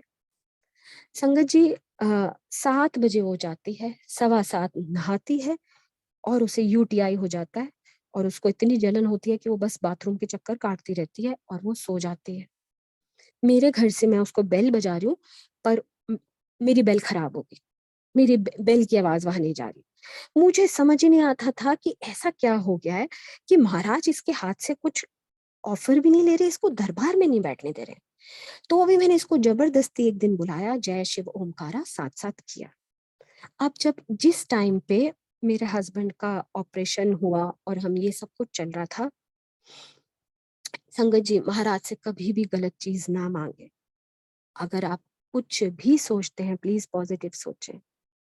मेरी बेटी मेरी बेटी उसको स्कूल से जल्दी आना था, कैंपस के अंदर ही एयरफोर्स स्कूल है। उसका दिल नहीं लग रहा था। उसने महाराज से क्या माँगा, बुद्धू ने क्या माँगा कि महाराज मुझे फ़ीवर दे दो, मुझे घर जाना है, मुझे फ़ीवर दे दो। और उसकी मैम ने उसको घर भेज दिया और वो बहुत उछलती हुई आई कि मम्मा मेरे को तो छुट्टी हो गई है मेरी। मैंने तो गुरुजी से कहा कि मुझे बुखार दे दो और मेरे को तो कोई बुखार है ही नहीं। देखो मेरी तो छुट्टी हो गई है। अब वो आई है, आप यकीन मानेंगे रात में उसको कितना तेज़ बुखार आ गया। 4 दिन तक उसको ड्रिप लगी रही और उसके बाद मुझे भी फ़ीवर आया और मैंने घर में टेस्ट किया तो आई वाज़ कोविड पॉज़िटिव। तो वहाँ ये महाराज का इतनी शुक्राना था कि मेरी बेटी का रैट नेगेटिव आया था और उसको वायरल समझ के लोग ट्रीट कर रहे थे। अदरवाइज़ अगर उस टाइम पे कोविड का इतना डर था कि वो सीधा आपको कमांड हॉस्पिटल भेजते। तो मेरे घर से ही हमारे घर के अंदर मेडिकल वो होता है छोटा, तो वहीं उसको ड्रिप लगता था और क्योंकि हम कैसे जाते? हस्बैंड का हाथ टूटा हुआ था। तो उसके बाद मुझे कोविड हो गया। मेरे हस्बैंड को भी हम घर में बैठे हमको कोविड हो गया। जो मैं कहती हूँ महाराज बहुत परीक्षाएँ लेते हैं, बहुत ही दुखद टाइम था उस टाइम पे। इस बीच क्या होता है, जो मंजू है, मेरी जो मेड है, उसको महाराज वो पोछा लगाती थी। मैंने उसको पहले ही कहा था कि बेटा बिना नहाए हुए महाराज के वहाँ पोछा मत लगाना। क्योंकि मेरा शुरू से ही था क्योंकि शुरू से ही मुझे ना पूजा-पाठ करना मतलब रिलीजियस नहीं थी, मेरे को हमेशा भगवान बहुत अच्छे लगते थे। भगवान के सामने दिया जलाना, चाहे दुःख है, चाहे सुख है, क्रिएटर से आप कुछ नहीं कर सकते हो। थोड़े टाइम गुस्सा भी हो जाओगे, कहाँ जाओगे थक के? भगवान के पास ही आओगे ना। तो मैं दिया जलाती थी। तो ये मेरे मंदिर में पोछा लगा रही थी, मैंने देखा इसका पोछा एक साइड गिरा हुआ है, ये मुँह खोल के बैठी हुई है। मैंने कहा, "क्या हुआ मंजू?" तो ये बड़बड़ाई, "दो-दो गुरुजी, दो-दो गुरुजी।" मैंने कहा, "दो-दो गुरुजी?" मेरे घर में एक बड़ा-सा गुरुजी का आश्रम का येलो चोला का स्वरूप है, जो बड़ा-सा स्वरूप होता है। तो मंजू को उसमें 2 गुरुजी दिखाई दिए, जिसमें एक गुरुजी तो घर की तरफ देख रहे थे और एक गुरुजी मंजू को देख रहे थे। वो इतना डर गई उसने कहा 2-2 गुरुजी और मुझे नहीं समझ आया मैं तो हँस रही थी मैं अभी भी ये सोच रही थी कि देखिए ये कितनी ब्लेस्ड है कि महाराज ने इसे दर्शन दे दिया। मुझे नहीं पता है कि महाराज क्या चाह रहे हैं। मैंने इसको छोटा-सा स्वरूप भी दिया कि बेटा अपने तुम बाइबल पढ़ते हो, बाइबल के साथ ये रखो, यही सब कुछ है भाई, यही सब कुछ है, बस इनकी आप उसमें लग जाओ। अब हमें कोविड हुआ और सडनली एक दिन मंजू और उसका परिवार मेरे घर से चला गया। मेरे घर से चला गया, आप सोचिए कि हस्बैंड का हाथ टूटा हुआ है, हम मुझे तेज़ बुखार है, हस्बैंड को तेज़ बुखार है, मेड हमें छोड़ के चली गई। मैं बहुत रोती थी महाराज के सामने कि महाराज ऐसी क्या गुस्ताखी की मैंने, आपने मंजू को आप सोचिए ये नहीं मैं बोल रही हूँ कि महाराज कोविड क्यों हो गया हमें, मुझे मंजू से इतना प्यार था, मैंने कभी उसे मेड नहीं समझा। जैसे महाराज कहते थे मैं लंगर बनाती थी तो पहले मंजू और उसकी फैमिली को खिलाती थी, तभी खाती थी। तो मैंने मुझे उससे बहुत प्यार था और मैंने उसे मेड कभी नहीं समझा, बिल्कुल बहन की तरह ट्रीट किया था। तो मैं बहुत रोती थी कि महाराज ऐसा कैसे हो गया? मंजू छोड़ के क्यों चले गए? संगत जी 2 दिन में ही महाराज ने मुझे दिखाया। कैसे-कैसे महाराज ने लोगों से मिलाया और मुझे पता चला कि Manju was never loyal to me. वो चुप रहती थी, बट उसके मन में कुछ और ही था। मेरे घर में वो कभी भी नहा के नहीं आई है। वो 10-10 दिन में नहाती थी, जो मुझे कहती थी कि रोज़ नहा रही है, तो इसीलिए महाराज ने जो सफाई से चाहिए होता था ना महाराज को प्रसाद, ऐसा कभी भी नहीं है कि मेड के हाथ से नहीं लेते। महाराज तो सबके महाराज हैं, सबके अंदर है, सबके रग-रग में है। तो आप सोचिए कि मेरे को 2 दिन के अंदर महाराज ने ये दिखा दिया कि मंजू को मैंने तेरे घर से क्यों भेजा। तो उसके बाद सिर्फ़ शुक्राना था मेरे मुँह में। ऐसा नहीं है कि आपको महाराज कहते हैं कि आप निम्न होइए और आप बिल्कुल ब्रेव नहीं होइए और कोई भी आपके साथ कुछ कर रहा है तो आप निम्न होइए, सहते रहिए, नहीं। महाराज मेरे जैसे इंसान को ब्रेव भी बनाते हैं। मेरे इन-लॉज़ की साइड से एक अंकल आंटी हैं उन्होंने वो पीछे पड़ गए दिल्ली से कि हम आ रहे हैं आलोक को देखने के लिए, उसका एक्सीडेंट हो रखा है। मैंने जबकि मना भी किया कि हमारे घर में इतनी स्पेस नहीं है क्योंकि हमने बिल्कुल वो बेडरूम वगैरह करके हस्बैंड को एक रूम में रखा हुआ था, दूसरे रूम में वो था और एक में मेरे बच्चे का जहाँ बेड ही नहीं है स्टडी रूम है। और कि आप बाद में आना और मेरी में इतनी हिम्मत भी नहीं थी कि मैं मेहमान की वो कर सकूँ। और वो जो अंकल आंटी हैं they were never good to me. और मेरी कभी हिम्मत नहीं होती थी, क्योंकि बहुत बुजुर्ग हैं, जैसे कहते हैं ना बुजुर्ग, मेरी कभी हिम्मत नहीं होती थी, मैंने कभी उनको जवाब नहीं दिया, कभी कुछ नहीं किया। मैं 5 बजे सुबह रो रही हूँ कि महाराज, वो लोग दूसरे उसमें रूम में नीचे ही गद्दा लगा के सो गए कि महाराज मुझसे नहीं हो पा रहा इतना काम, महाराज क्या। आप सोचिए, आउट ऑफ नोवेयर मेरे मैं अपना जो जपजी साहिब कर रही हूँ उसके बीच में मेरे को मैसेज आता हिंदी में लिखा हुआ, क्यों रो रही है, क्यों रो रही है, तेरा गुरु तुझे बहुत सयाना समझता है, तेरे जैसा फेथ बहुत कम लोगों का होता है, रो मत। उसके बाद उसके बाद वो जो अंकल हैं, शायद महाराज ने मुझे उनका रियल रूप दिखाना था, उन्होंने कुछ नेगेटिव बातें बोली मेरे परिवार के लिए, मेरे लिए। महाराज ने मुझे पता नहीं कहाँ से शक्ति दी और मैंने उनको वापस पहली बार जवाब दिया, बदतमीजी से नहीं, बड़े प्यार से, कि आपने मेरे साथ ऐसा ऐसा बोला हुआ है पहले। उसके बाद मैं वहां से जाती हूँ, मैंने उनको बोल तो दिया। और जब थोड़े टाइम में वो हमारे घर से चले गए दोनों, और अब मैं डर गई, मुझे किसी का डर नहीं था, मुझे सिर्फ महाराज का डर था कि महाराज कहीं मैंने कोई गुस्ताखी तो नहीं करती। मैंने जवाब दिया, पहली बार मैंने जवाब दिया है, तो मैंने कोई गुस्ताखी तो नहीं करती। आप कहते हैं कि सबके साथ अच्छा रहो। मैं महाराज के स्वरूप के पास गई, वो येलो स्वरूप के पास, जो मेरे को रोज चंदन हर उसमें आता था। तो मैंने महाराज को कहा कि महाराज, अगर मैंने गलती नहीं की है तो आप मेरे को अपने चीक्स पे चंदन देंगे, फोरहेड पे मेरे को नहीं चाहिए, आपकी आंख के नीचे मेरे चंदन आता है, that means I was right, otherwise I am so sorry Maharaj, मैंने बहुत बड़ी भूल कर दी है। थोड़ी देर के बाद आती हूँ, कोई चंदन नहीं है, मुझे बहुत रोना आता है। संगत जी, 5 मिनट के बाद वापस आती हूँ, महाराज के सारे चीक्स पे चंदन ही चंदन था। तो हमारा महाराज हमें ये नहीं चाहते हैं कि बेटा कोई दबा रहा है तो तू तबती रहे, ब्रेव भी बनाते हैं, बदतमीजी नहीं करनी है आपने। महाराज ने मेरे को धीरे धीरे ब्रेव बनाना शुरू किया। मुझे हमेशा लगता था कि जहां अवॉइड कर सकते हो, देखिए बाहर वाले जो स्ट्रेंजर्स हैं, जहां अवॉइड कर सकते हैं 100% अवॉइड करें। कई बार ऐसा होता है कि आपकी फैमिली के अंदर ही कुछ लोग ऐसे होते हैं जिनको आप अवॉइड नहीं कर पाते हैं, वहां महाराज आपको ब्रेवरी का पाठ पढ़ाते हैं। गलत गलत क्या महाराज क्या कहते हैं, only dead fish flows with the flow, है ना। तो आपने सत्य का साथ देना है, सत्संग करना भी सत्य का साथ है। तो महाराज ऐसे करके, जैसे मंजू गई मेरे घर से, महाराज ऐसे करके लोगों को निकालते हैं आपकी लाइफ से। इसके बाद क्या होता है, जुलाई में 15 तारीख को मैं सत्संग जाती हूँ।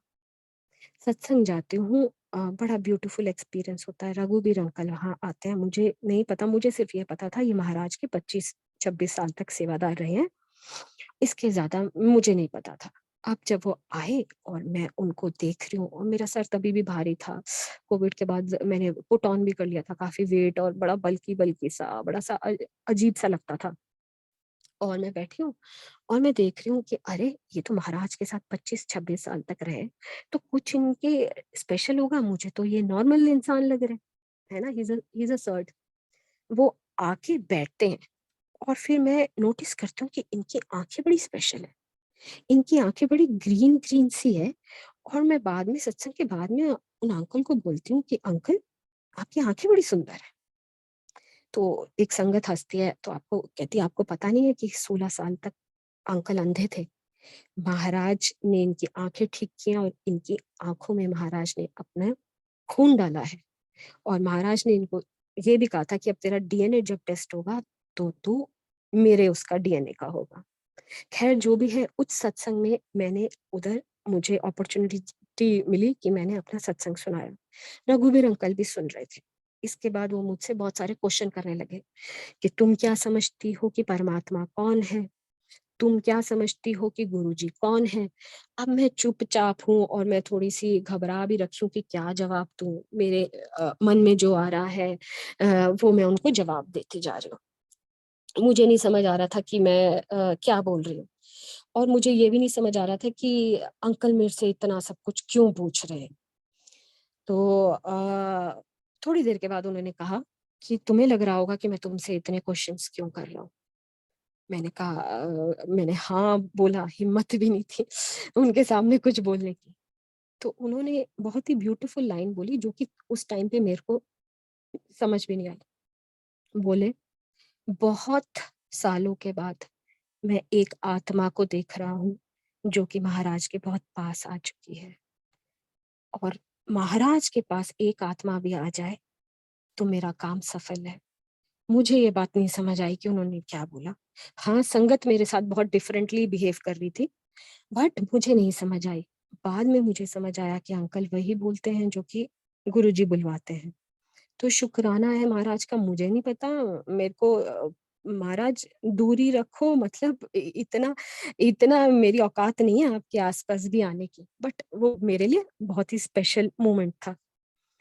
उसके बाद वहीं एक कर्नल अंकल थे जो कि एक पुरानी संगत है महाराज के साथ, जालंधर के टाइम से जुड़े हुए हैं। थोड़े दिन के बाद, अच्छा उस दिन क्या हुआ, जैसे अब कोविड के बाद मेरी तबीयत थोड़ी खराब थी, मेरे मन में बार-बार आ रहे हैं महाराज, रघुवीर अंकल अगर मेरे सर पे हाथ रख देंगे ना तो I will feel so much better.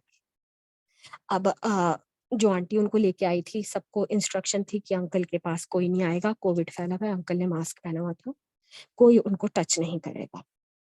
और मेरे मन में आ रहा है कि महाराज अगर ये हाथ रख देना मेरे सर पे तो मेरा सर जो भारी हो रखा है ना वो ठीक हो जाएगा। अब मैं जाती हूँ और रघुवीर अंकल से भी आज्ञा लेती हूँ, उनके पैर छूती हूँ और वो किसी को नहीं छू रहे थे। संगत जी, वो दोनों के दोनों हाथ उन्होंने मेरे सर पे रख दिए और थैंक यू महाराज। उसके बाद 2 दिन के बाद मुझे एक फ़ोन आता है। फ़ोन आता है और मिस्ड कॉल आता है। कैसे महाराज आपकी संगत है ना, संगत में भी चुन-चुन के महाराज आपका परिवार बनाते हैं। तो संगत तो सभी स्पेशल है, इसके बीच में भी कहीं आपका परिवार छुपा हुआ है। मुझे फ़ोन आता है और मैं कभी भी वापस जो अनसेव्ड नंबर है कॉल नहीं करती हूँ, बट उस दिन मैं कर देती हूँ। वहाँ से मुझे आवाज़ आती है, "जय गुरुजी आंटी।" मैं कर्नल अंकल, उस दिन मिले थे ना सत्संग में? मैंने कहा हाँ, ठीक है, बट उनके पास मेरा कोई नंबर नहीं था। मेरे हस्बैंड और उन्होंने बात किया था कि पता नहीं कैसे मेरे हस्बैंड को लगा कि ये भी फौजी हैं, तो फौजी-फौजी के उससे उन्होंने बात किया था। मेरा नंबर कुछ नहीं था, कुछ भी नहीं था। उनको मेरा सरनेम पता था व्हिच इज़ लिटिल वियर्ड, मेरे हस्बैंड का बचेती। तो उन्होंने कहा कि रोज़ सुबह जब मेरे को एक मैसेज आता है और जो फर्स्ट नंबर आता है ना मैं उसको कॉल करता हूँ, ये मेरे महाराज की सेवा है। मैं ऐसे करता हूँ। तो आज आज क्या हुआ, एक ग्रुप में आंटी आप भी हैं और वहाँ आया है किरण बचेती शेयर्ड अ सत्संग और किरण बचेती शेयर्ड अ लिंक और आपका नंबर आया और महाराज कल शाम से मुझे कह रहे हैं कि आंटी को फ़ोन करो। और असंगत जी, मैंने आज तक कोई सत्संग, कोई लिंक शेयर ही नहीं किया था। उसके बाद जो हम इतना हँसे हैं कि महाराज क्या-क्या कराते हैं। महाराज ने मेरा नंबर, मेरा नाम उनकी झोली में ऐसे ही डाला और उन्होंने मेरे साथ बहुत ब्यूटीफुल सत्संग शेयर किया जो कि महाराज ने उनको आज्ञा नहीं दी है, कहते हैं आंटी मुझे नहीं पता मैं आपके साथ क्यों शेयर कर रहा हूँ।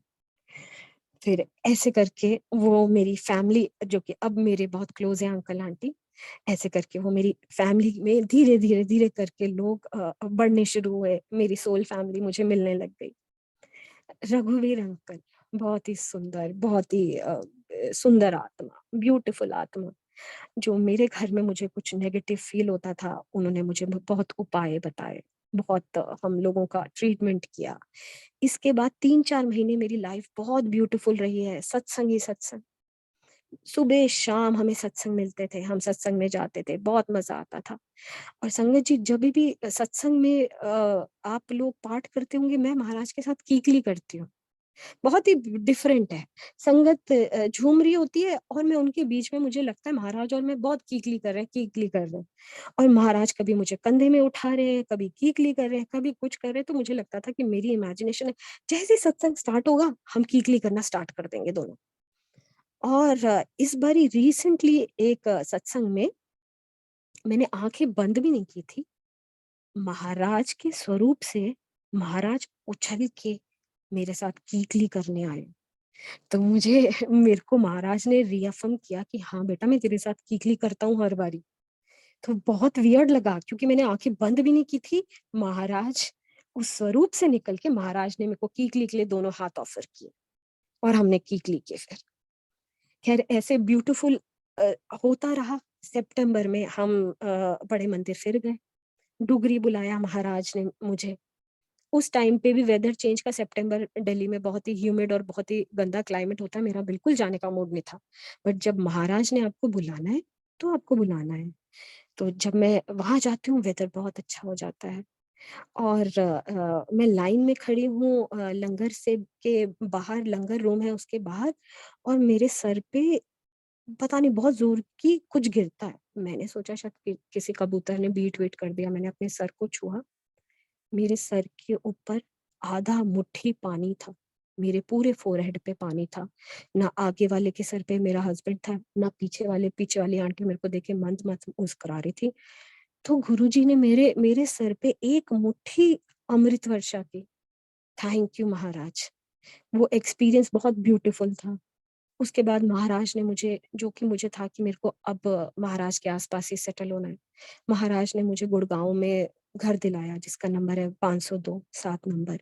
501 भी होता ना तो भी महाराज ने ही दिलाया होता। बट 502 था तो हम जैसे मूर्ख होते हैं ना 7 नंबर के पीछे जाते हैं। तो महाराज ने मुझे सोसाइटी में घर दिलाया। थैंक यू महाराज। मेरा बर्थडे आया अक्टूबर में। एक आंटी है, उनको उनको महाराज ने उनके बर्थडे में कुछ-कुछ दिया था। मेरे मन में आ रहा था 18th अक्टूबर मेरा बर्थडे है, कि महाराज मुझे भी कुछ दोगे क्या? मेरा बर्थडे आ रहा है, तो कुछ स्पेशल होगा क्या मेरे साथ? तो कुछ अभी ये तो आपको मतलब एक्सपेक्टेशंस तो आपकी बहुत कुछ है, किससे माँग रहे हो आप? भगवान जी से? तो उसके बाद मैं दिन में थोड़ा-सा नैप लेती हूँ। रात में हमें जाना था डिनर के लिए बाहर, और मैं जैसे ही नैप लेती हूँ मुझे सपना आता है कि बहुत सुंदर बड़ा रोज़ का बुके है। रोज़ का बहुत सुंदर बुके है, और उस बुके में बड़े मंदिर में जो महाराज की गद्दी के पीछे जो स्वरूप है, वो वाला स्वरूप। तो शुक्राना महाराज, महाराज ने मुझे इतना बड़ा रोज़ का बुके दिया मेरे बर्थडे में। Thank you Maharaj. मेरे को मेरे बर्थडे के आस-पास मेरे को मेरा फ्लैट दिलाया, जो कि इतना वियर्ड है। 99 सेक्टर 18 नंबर बनता है मेरा बर्थडे, और 7 नंबर का मकान दिलाया। तो थैंक यू महाराज। अब ऐसा नहीं होता कि श्वेता, ज़्यादा टाइम तो नहीं ले रही हूँ मैं?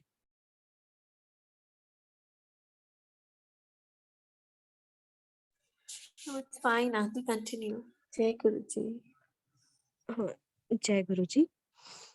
अच्छा, इसके बाद ऐसा होता है कि दिसंबर में अ, एक मैं दरबार में जाती हूँ, और वहीं मेरे को बहुत ज़्यादा फेंट वाली फीलिंग आती है, और मेरी तबीयत बहुत ज़्यादा खराब हो जाती है। पूरा दिसंबर, जनवरी, फ़ेब मेरी तबीयत बहुत खराब रहती है। इस दौरान भी जब मुझे नहीं पता कि मेरे को क्या हो गया, मुझे बहुत ज़्यादा चक्कर आने लग जाते हैं।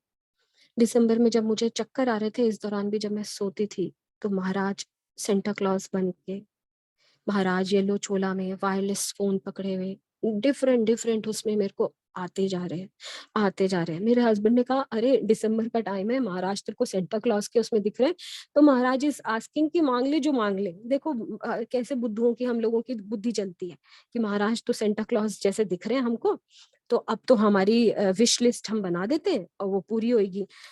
मेरे जैसे बेवकूफ ने एक लिस्ट भी बनाई, जो कि मेरे को महाराज के उससे फाइनेंशियली एंड ऑल भगवान ने इतना दिया कि शुक्रिया। मुझे हमेशा ये रहता था कि बस हेल्थ अच्छी होनी चाहिए और हम लोग खुशी-खुशी जीवन अच्छा होना चाहिए। तो मैंने एक लिस्ट भी बना दी बड़ी बेवकूफ़ी वाली, जो कि मैंने अगले दिन फाड़ दी जब मैंने कहा कि ये क्या कर रही है बुद्धू? ख़ैर ये हुआ दिसंबर में। रघुबीर अंकल मेरे घर आते हैं, और उन्होंने वो चंदन का टीका देखा, और बड़े बच्चे की तरह प्यार से वो अपने माथे पे लगाते हैं। और मुझे बोला कि देख, महाराज ने तेरे घर में कितनी मौजें लगा रखी हैं। लोगों के घर में दरबार होता है पर महाराज की प्रेज़ेंस नहीं होती है। तेरे घर में बहुत मौजें लगा रखी हैं भगवान ने। और तो मेरे दिमाग में क्या आता है, मैंने कहा अच्छा तो अंकल, तो फिर मेरे को तो सत्संग में जाने की ज़रूरत नहीं। अब प्लीज़ संगत जी, ये बहुत इम्पोर्टेंट मैसेज है। अंकल मुझे कहते हैं, तो तेरी हाज़िरी कैसे लगेगी? जब मैं बड़े मंदिर जाती थी तो कर्नल अंकल भी मुझे कहते थे, आंटी मेरी हाजिरी लगा देना। मुझे नहीं समझ आता था। अब जब अंकल ने ये बोला कि तू सत्संग नहीं जाएगी तो तेरी हाजिरी कैसे लगेगी, तो मुझे ये सिस्टम महाराज का समझ आया। कि महाराज के उसमें कंटिन्यूस आपकी yes Maharaj I am present is very necessary, आपकी हाजिरी लगनी है। इसीलिए सत्संग बहुत इंपॉर्टेंट है। घर में बैठ के हम सत्संग करते हैं, पर संगत के साथ आपका सत्संग करना बहुत इंपॉर्टेंट है। हमारी हाजिरी लगती है महाराज, और महाराज कितने कष्ट काटते हैं। तो उस टाइम पे मुझे हाजिरी का मतलब समझ आया।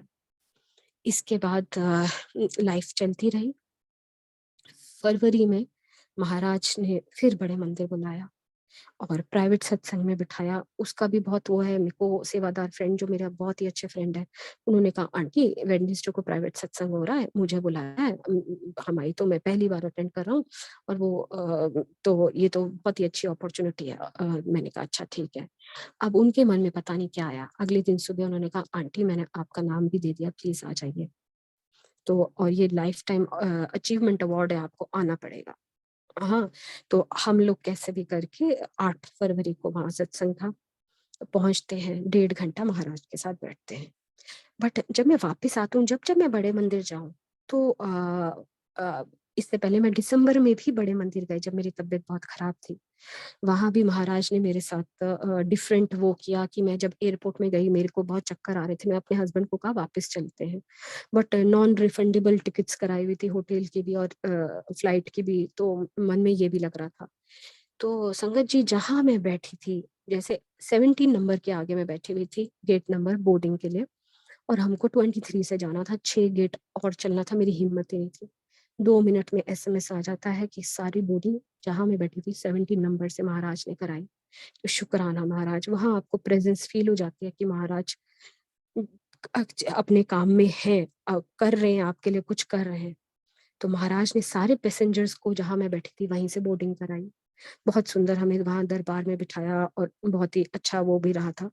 अच्छा, फरवरी में भी मैं सत्संग करके आती हूँ, बट मेरा चक्कर आना नहीं बंद हो रहा है, मेरी हेल्थ इतनी ठीक ही नहीं हो रही है। तो मुझे ये लगता था, मैं महाराज से थोड़ा वो होती थी कि महाराज मैं I can not fight you. जैसे हम अपने पेरेंट्स नहीं चूज करते, हम क्रिएटर चूज नहीं करते, तो हम मतलब आप तो जो भी करेंगे हमको तो उसको स्वीकार करना ही है। But I was little disappointed कि महाराज बार बार बार बड़े मंदिर बुला रहे हैं, और इतने नज़ारे होते हैं, सब कुछ होते हैं, but I am going through so many health problems. हो क्या रहा है? और मैं दिन में नैप लेती हूँ, और मुझे महाराज का ड्रीम आता है कि महाराज एक फॉरेनर के साथ खड़े हैं, और मैं अपने हस्बैंड को बताती हूँ कि ऐसा ड्रीम आया है, और फिर हम रेगुलर रूटीन वर्क पे लग जाते हैं।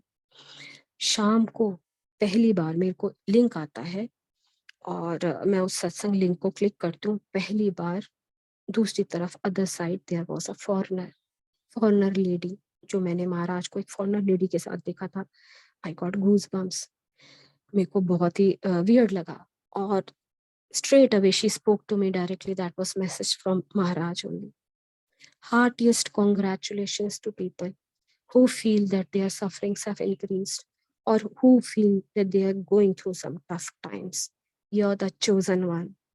Maharaj told me that so many people are standing in the queue to come near me, but I handpick my Sangat. You're the chosen one. And she spoke directly to me 4 times. Heartiest congratulations.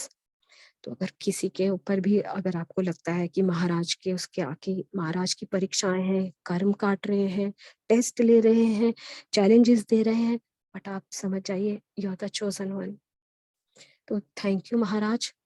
उसके बाद journey चल रही है। मैं मेरी बेटी के boards थे, मेरे घर में सत्संग नहीं हो पा रहा था, मेरी तबीयत खराब थी 3 महीने। तो एक बड़ी प्यारी सी आंटी है, उनका कॉल मेरे पास आता है कि महाराज का ड्रीम आया, और महाराज ने मुझे कहा कि किरण आंटी को बोलो कि सत्संग रखे, and he is missing your सत्संग। देखिए, तो भी मूर्ख को ये नहीं समझ आ रहा है कि परमात्मा इज मिसिंग योर सत्संग। मैं कह रही हूँ अरे मेरी तो बेटी के बोर्ड्स चल रहे हैं, तो मैं अभी सत्संग कैसे रखूं? कहते aunty this is between you and Maharaj. मैं परसों मेरे को ड्रीम आया था, यस्टरडे आई वाज जिमिंग, और महाराज ने मुझे कहा कि तूने मेरा हुक्म नहीं माना, तूने किरण आंटी को फोन नहीं किया। तो अब ये आपके और महाराज के बीच की बात है, और महाराज ने मुझे ये आपको मैसेज देने के लिए कहा है। खैर, मेरी बेटी के बोर्ड्स खत्म होते हैं, और फिर हम सत्संग रखते हैं। सत्संग रखते हैं, बहुत संगत आती है, बहुत ब्यूटीफुल एक्सपीरियंस रहता है। अगले दिन सुबह भी हमें दरबार उठाने का दिल नहीं किया, हमने बहुत सुंदर सत्संग हुआ।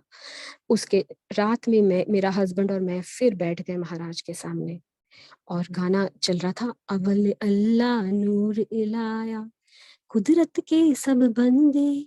और महाराज का जो बड़ा स्वरूप है येलो वाला, सडनली वो चेंज होने लग गया। महाराज मोटे, महाराज पतले, महाराज ब्लैक, महाराज वाइट, महाराज ब्लॉन्ड हेयर के साथ, महाराज पिंक हेयर के साथ, महाराज की मूछें हैं, महाराज कहीं दाढ़ी में।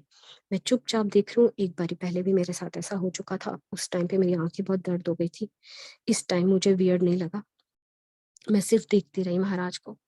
और मैंने महाराज को कहा कि महाराज, आपको पता है ना, मुझे समझ आता है आप मेरे को क्या कन्वे कर रहे हो, बट मुझे कुछ और देखना ही नहीं है, मुझे कोई फेसेस नहीं देखने हैं। मैं आपकी यंगर डेज की, जब आप मेरे को शुरू में रिझाते थे, मेरे को आपकी वो पिक्चर्स देखनी है। और मैं बोल के चुप हो गई। मेरा हस्बैंड वहां से उठ के चले गए, हम दोनों अकेले बैठे हुए थे। गाना आया, शब्द बजा, से सिमरे जिन आप सिमर आए। और संगत जी, महाराज का स्वरूप चेंज होने लगा, महाराज के यंग डेज का स्वरूप मुझे दिखने लगा। इतने सुंदर है हमारे परमात्मा। हम जो उनको छोटी छोटी आंखें देखते हैं ना, उनका लीन फेस, बड़ी बड़ी आंखें, इतने सुंदर, शर्माते हुए नीचे देख रहे थे। लेफ्ट राइट कितने 4-5 पोजेस उन्होंने दिए मेरे को, बाद में डायरेक्टली मेरी आंखों में देख रहे थे। तो महाराज का शुक्राना है, महाराज ने दिखाया कि वो कितने सुंदर थे, जो 20-21 साल के रहे होंगे। इतने सुंदर है हमारे परमात्मा, इतने सुंदर कि मुझे वापस क्रश हो गया था महाराज पे। तो थैंक यू महाराज। अगर मैं अब ये बताऊंगी कि मेरी बेटी के साथ महाराज ने क्या किया। मेरी बेटी जो कि शुरू में ना महाराज का ब्रेसलेट पहनने में भी उसको शर्म आती थी कि मम्मी ये ब्रेसलेट मेरे को फ्रेंड्स क्या बोलेंगे, आपके गुरुजी का ब्रेसलेट है, प्लीज आप रखो। हाँ, आपके गुरुजी, ये हमेशा ये होता था, आपके गुरुजी। एक दिन इसके पेट में बहुत जोर की दर्द हुआ, इसके पेट में बहुत जोर की दर्द हुआ, और मैंने उसको मेडिसिन दिया, जल प्रसाद भी दिया, सब कुछ दिया, पर नहीं ठीक हो रहा था। रात के 2 बजे मेरे पास दौड़ी आई कि माँ, बहुत तेज फ्रेगनेंस आई और मेरा दर्द गायब हो गया। इसके बाद महाराज ने उससे बात करनी शुरू कर दी। संगत जी, महाराज उससे बात करते हैं, यस नो सब कुछ उसको बोलते हैं। धीरे धीरे उसका फेथ बढ़ने लग गया, वो सत्संग अटेंड करने लग गई, और वो इतनी अब रम चुकी है, जो कि इतने फॉर्चुनेट है कि मेरी पूरी फैमिली महाराज से इतनी जुड़ी हुई है। थैंक यू महाराज। और आप मानेंगे महाराज, जब आप मांगे नहीं, मेरी बेटी टीनेजर है, तो वो थोड़ी सी मोटी हो रही थी, मोटी मतलब कि पतली थी, बट उसका हड्डी थोड़ा सा ब्रॉड हो रहा था। मैं पतली दुबली हूँ, और मेरे हस्बैंड उसको बोल रहे थे कि ऐसा है, थोड़े टाइम पे ना तुम इतनी लेजी हो, कोई एक्सरसाइज भी नहीं करती हो, थोड़े टाइम में तुमने मम्मी से मोटा हो जाना है। और वो अंदर ही अंदर उसको फील होता था कि वो उसको ना अपना बॉडी शेप अच्छी नहीं लग रही थी। संगत जी, आप मानेंगे, विद इन 4 डेज उसकी बॉडी शेप महाराज ने चेंज कर दी। अब वो लड़की एक बिल्कुल पेटीट सी ब्यूटीफुल, उसको जैसा फिगर चाहिए था, महाराज ने उसका फिगर चेंज कर दिया। हमारे महाराज क्या नहीं कर सकते, कुछ भी कर सकते हैं, बट आपको मांगना नहीं है, यही मेरे को समझ आया। और महाराज के जो केमिस्ट्री के प्रैक्टिकल से वो डर रही थी कितने टाइम से, फिजिकल एजुकेशन में क्योंकि दौड़ती नहीं है, उस टेस्ट से डर रही थी, हर चीज को इजी बना दिया उसके लिए। केमिस्ट्री में प्रैक्टिकल में वाइवा में वही क्वेश्चंस पूछे गए जो उसको आते थे। जो फिजिकल एजुकेशन में उसको दौड़ाया ही नहीं ज्यादा, उसको योगा के वही आसन पूछे गए जो उसको आते थे। तो बच्चों को महाराज कैसे जोड़ते हैं। तो थैंक यू महाराज। ऐसे ही बहुत सत्संग मेरे हस्बैंड के साथ भी, क्योंकि मेरा हस्बैंड भी कभी महाराज से कुछ नहीं मांगते, सिर्फ ये कहते हैं कि महाराज अपने चरणों की प्रीति देना। मेरे हस्बैंड के साथ भी बहुत सारे सत्संग हो चुके हैं। और श्वेता आंटी, क्या टाइम प्लीज, कितना time, I am taking so much time. हाँ जी aunty, if you'd like to share another 10 minutes. या ओके, आई डू। या थैंक यू महाराज। मेरे हस्बैंड की हील में बहुत बड़े बड़े क्रैक थे, जो कि हमने किसी भी स्किन स्पेशलिस्ट के पास जाते थे तो कहते थे कि ये ठीक होने वाले नहीं है। मॉइस्चराइज़ करते रहो, मॉइस्चराइज़ करते रहो। कितनी क्रीम्स लगा ली पर वो ठीक नहीं, sometimes used to bleed also. Suddenly एक दिन मैं देखती हूँ कि टेम्पल में स्टूल में ये महाराज का वो बल्ब फिक्स कर रहे हैं और इनकी हील्स बिल्कुल स्मूथ है, जो कि हमने बिल्कुल इतने गड्ढे हो गए थे कि सॉक्स की जो वो है थ्रेड भी उसमें अटक जाता था। और सडनली हमने देखा कि ये वो गायब हो गया। तो महाराज से आप नहीं माँगो तो महाराज क्या-क्या नहीं कर देते। मेरी जो बेटी है बेटी के साथ तो बहुत कुछ हो रखा है। मतलब लेफ्ट राइट उसके साथ कुछ ना कुछ होता रहता है। और इसको साइनस था मेरी बेटी को। काफ़ी टाइम से, पहले भी बैंगलोर हमारी पोस्टिंग रह चुकी है, तो यहाँ पॉलन लेवल बहुत ज़्यादा है, तो यहाँ एलर्जी बहुत ज़्यादा स्वाभाविक है, बढ़ जाती है। तो मेरी बेटी सुबह उठते ही ना बहुत ज़्यादा छींकती थी। और कितने सालों से छींक रही थी, पिछले 10 सालों से छींक रही थी। वो एलर्जी कब खत्म हो गई हमें पता भी नहीं चला। उसके 3-4 महीने बाद हमने रियलाइज़ किया कि इसका तो साइनस अभी इट्स नो मोर। और मेरा जैसे बुद्धू, मैं हमेशा रोती रहती थी कि भगवान जी हेल्थ का तो माँगना नहीं होता है ना। प्लीज़ मुझे बहुत कष्ट हो रहे हैं, मुझे ठीक कर दो, मुझे ठीक कर दो, ठीक कर दो। नहीं माँगना है, मतलब मेरा जो एक्सपीरियंस है, जब नहीं माँगा है अपने आप देते जाते हैं। उसके बाद मैं महाराज के हमेशा, जैसे कहते हैं, महाराज कहते हैं चावल खाने के लिए हम सुनते थे कि अब हम तो ऐसे हैं कि महाराज लेफ्ट बोले तो लेफ्ट, राइट बोले तो राइट, तो मेरे घर में चपाती ही बनने लग गई। बट चपाती मेरे को अपने स्टमक में बहुत हेवी लगती थी। तो मैंने महाराज को कहा, महाराज मुझे राइस खाना ना बहुत ज़्यादा लाइट लगता है स्टमक में। तो संगत जी आप मानेंगे, रात में मुझे सपने में महाराज आते हैं। इससे पहले मैं अपने उन सेवादार अंकल से ही बोल रही थी कि महाराज तो बड़ी ठेठ पंजाबी बोलते हैं, अगर मेरे से बात करेंगे तो मैं समझ ही नहीं पाऊँगी, क्योंकि उस टाइम पे वो वीडियो बहुत वायरल हो रहा था कि चल वाया मलेरकोटला वाला। तो और सारी की सारी आओ संगत वो वाला, मैं वो देख रही थी और मैं कह रही थी कितना फास्ट बोलते हैं। मुझे तो समझ ही नहीं आना है अगर महाराज मेरे से बात करते हैं। सुबह 3 बजे मुझे सपना आता है, महाराज चेयर पे बैठे हैं, मैं नीचे बैठी हूँ। महाराज राइस खा रहे हैं, महाराज ने अपने मुँह से अपना जूठा राइस मेरे को कहा, "खा ले।" और मुझे नहीं पता मैंने खाया कि नहीं खाया। उन्होंने दिया और वो राइस बिल्कुल सॉलिड था, ऐसा नहीं था कि चिपचिपा चबाया हुआ। पूरे उसके ग्रेन्स दिखाई दे रहे थे। महाराज ने मुझे वो खाने के लिए दिया और एक मेरा पर्सनल सत्संग है, जब महाराज पूरा कर देंगे तो मैं आपके साथ शेयर करूँगी। उसके बाद महाराज ने मुझे कुछ किया, बहुत सारी बातें की, फिर महाराज ने मुझे झाड़ू लगाने के लिए कहा कि झाड़ू लगा। और अब मैं, और फिर महाराज मेरे से बहुत सारी बातें करने लग गए। बातें कर रहे हैं, मुझे मैं बिल्कुल याद नहीं है कि क्या है, मुझे याद आ रहा है कि 3 बड़े-बड़े कमरे हैं, महाराज ने मुझे कहा झाड़ू लगा और फिर बहुत सारी बातें करने लग रहे हैं और मेरे को सपने में ही रियलाइज़ हो रहा है कि अरे महाराज ने झाड़ू लगाने के लिए कहा था, मेरे ही कष्ट काट रहे हैं, झाड़ू लगा ले। मैं उठती हूँ झाड़ू लगाने के लिए और देखती हूँ कि कुछ आम के छिलके भी पड़े हैं। और जैसे ही थोड़ा-सा झाड़ू लगाती हूँ, मेरी मेड यहाँ बेल बजा देती है और मेरा वो सपना फिनिश हो जाता है। उसके बाद तो महाराज ने मुझे कहाँ-कहाँ झाड़ू नहीं लगाया। एक दरबार में मैंने 25 या 26 बार द झाड़ू लगाया होगा। अंकल ने कहा मंदिर में लगा ले झाड़ू, तो मैंने अपने मंदिर में झाड़ू लगाया। महाराज की सेवा करनी बहुत कठिन होती है। महाराज जब तक कमर दर्द नहीं हो गई, महाराज मेरे से झाड़ू लगवाते रहे। तो शुक्राना है महाराज, पता नहीं क्या कष्ट काट रहे थे। इसके बाद हम अब मुझे ये था कि अब मुझे बड़े मंदिर जाना है और 4-5 दिन रेगुलरली जाना है। मैंने कहा कि ऐसा कैसे है महाराज, मतलब कि अब इस बारी तो मैं 5-6 बारी आपके पास आऊँगी। और अभी हम रिसेंटली बड़े मंदिर से ही आ रहे हैं। बड़े मंदिर हम अपना रिज़र्वेशन करते हैं, बड़े मंदिर जाते हैं रोज़ और वहाँ भी बड़ा सत्संग होता है। इस बारी भी मेरे ऊपर अमृत वर्षा होती है मंडे के दिन। और बड़े ब्यूटीफुल, हम रोज़, मुझे ऐसा लग रहा था जैसे मेरा घर है। मैं ऐसे उछल-उछल के सेवादार रही है, बट मेरे को ऐसा लग रहा था ये तो मेरा ही घर है। और एक दिन में हम 4-4 बारी दरबार में चक्कर काटे हमने। 3-3 4-4 बारी हमने चाय प्रसाद पिया। एक दिन तो 2 बारी लंगर किया और घूम रहे हैं, मस्ती कर रहे हैं, घूम रहे हैं, मस्ती कर रहे हैं। उस मस्ती में जो ये बहुत इम्पोर्टेंट पॉइंट है, मैंने मास्क नहीं पहना हुआ था और इस टाइम पे बड़े मंदिर में कोई मास्क नहीं पहन रहा है। ख़ैर जो भी था, एक एक चीज़ होती है, मैंने महाराज को कहा कि महाराज अगर आपने मुझे ठीक नहीं करना है, मुझे चक्कर आ रहे हैं, एलर्जी मेरी बहुत बढ़ रही है बैंगलोर में, तो मुझे प्लीज़ कोई वैद्य बता दीजिए, जिसके थ्रू मुझे थोड़ा-सा आराम मिले। तो संगत जी 2-3 साल पहले जब मेरी दिल्ली पोस्टिंग थी शिलांग से पहले, तो एक लेडी है उसने एक्यूप्रेशर करके मेरी एलर्जी ऑलमोस्ट कंप्लीटली फिनिश कर दी थी। महाराज ने मेरा उससे कॉन्टैक्ट वापस कराया। जब वो मेरा एक्यूप्रेशर कर रही थी, उसने कहा दीदी पेट में एक इस जगह आपको कहीं दर्द होता है?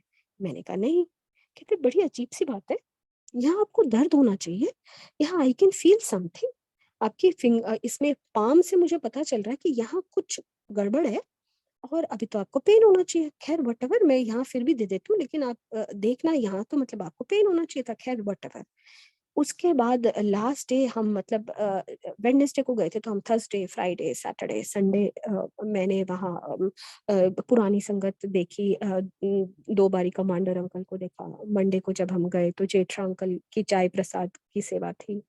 मैंने अपने हस्बैंड को कहा कि जेठा अंकल उन्होंने उनके पैर छुए। मेरे हाथ में ब्रेड पकोड़ा था, दूसरे हाथ में चाय थी तो आई हग्ड अंकल कि मैंने कहा जेठा अंकल है एंड अंकल आप कैसे हैं? महाराज की मेहर है। ब्यूटीफुल सोल्स सारी खैर सारी संगत पुरानी नई सब बहुत ब्यूटीफुल है।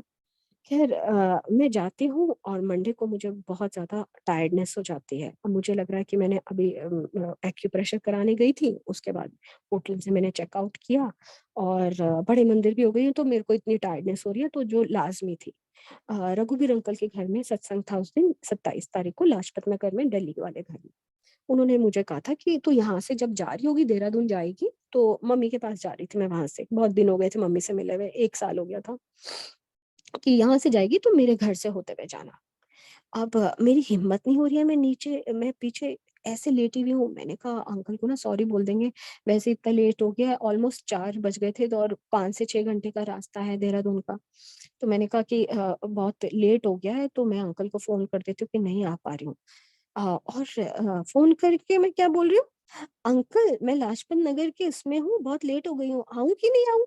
ये नहीं बोल रही हूँ कि नहीं आ पा रही हूँ। मेरे मुँह से क्या बुलवा रहे हैं गुरुजी आऊँ कि नहीं आऊँ? अंकल ने कहा, आजा अभी आ। और मैं इतनी ज़्यादा मेरे को वीकनेस थी, बट मैं उस वीकनेस में भी कैसे करके उनके घर गई हूँ। उनके घर गई हूँ, अंकल लेटे हुए थे। अंकल ने देखा मेरा बुझा हुआ चेहरा, अंकल ने कुछ उपाय किया, अभिमंत्रित मेरे को वाटर पिलाया, मेरी बेटी को वाटर पिलाया। हम बैठे संगत बहुत सारी संगत बाहर वेट कर रही है, उनका टाइम बहुत प्रेशियस होता है। लोग दुबई से आए थे, कहाँ से आए थे, उनके घर में सत्संग था और मैं कह रही हूँ अंकल मैं जाती हूँ, ना बैठ तू, ना तू बैठ। अब मैं बैठी हूँ, उसके बाद मुझे लगा देहरादून तक जाना है, वॉशरूम चली जाती हूँ और 5-6 घंटे फिर मैं तो खड़ी भी नहीं हो पा रही हूँ, इतना टायर्ड महसूस कर रही हूँ। और मैं वॉशरूम जाती हूँ और बाहर देखती हूँ अंकल खड़े हुए। अंकल ने कहा इत्थे आ। मैं उनके साथ गई, एक कमरे में उन्होंने मुझे लिटाया, मेरे पीछे 2 मुक्की मारी और महाराज का दिया हुआ रुद्राक्ष की माला उनके पास है। उससे उन्होंने मेरे स्टमक के ऊपर मैंने उनको कुछ भी नहीं कहा था। मेरे को कहा सीधी हो जा। मैं सीधी हुई और मेरे पेट के ऊपर वो रुद्राक्ष और वो रुद्राक्ष इतनी ज़ोर-ज़ोर के उछल रहे और अंकल ने कहा अंकल बहुत खुश हो गए कि एक पंथ दो काज, तेरे को तू तो हॉस्पिटलाइज़ होने वाली थी, तेरे पेट में कुछ होने वाला था। और अभी मेरा स्ट्राइक किया कि वो एक्यूप्रेशर वाली बंदी ने भी ये कहा था। कोई बात नहीं। वो रुद्राक्ष धीरे-धीरे करके शांत होके बिल्कुल ठीक हो गया। बोला सब ठीक हो गया, सब ठीक हो गया, बहुत अच्छा हो गया, मौजें आ गई, तेरे ऊपर तो महाराज की कितनी नज़र है। थैंक यू महाराज पता नहीं क्या डाला, क्या होने वाला था मेरे स्टमक में और मैं तो वहाँ जाने भी नहीं वाली थी और फिर भी मेरे को वहाँ खींच के वहाँ लेके गए। ख़ैर जो भी है फिर मैं देहरादून की तरफ जाती हूँ। अगले दिन मुझे फ़ीवर आ जाता है।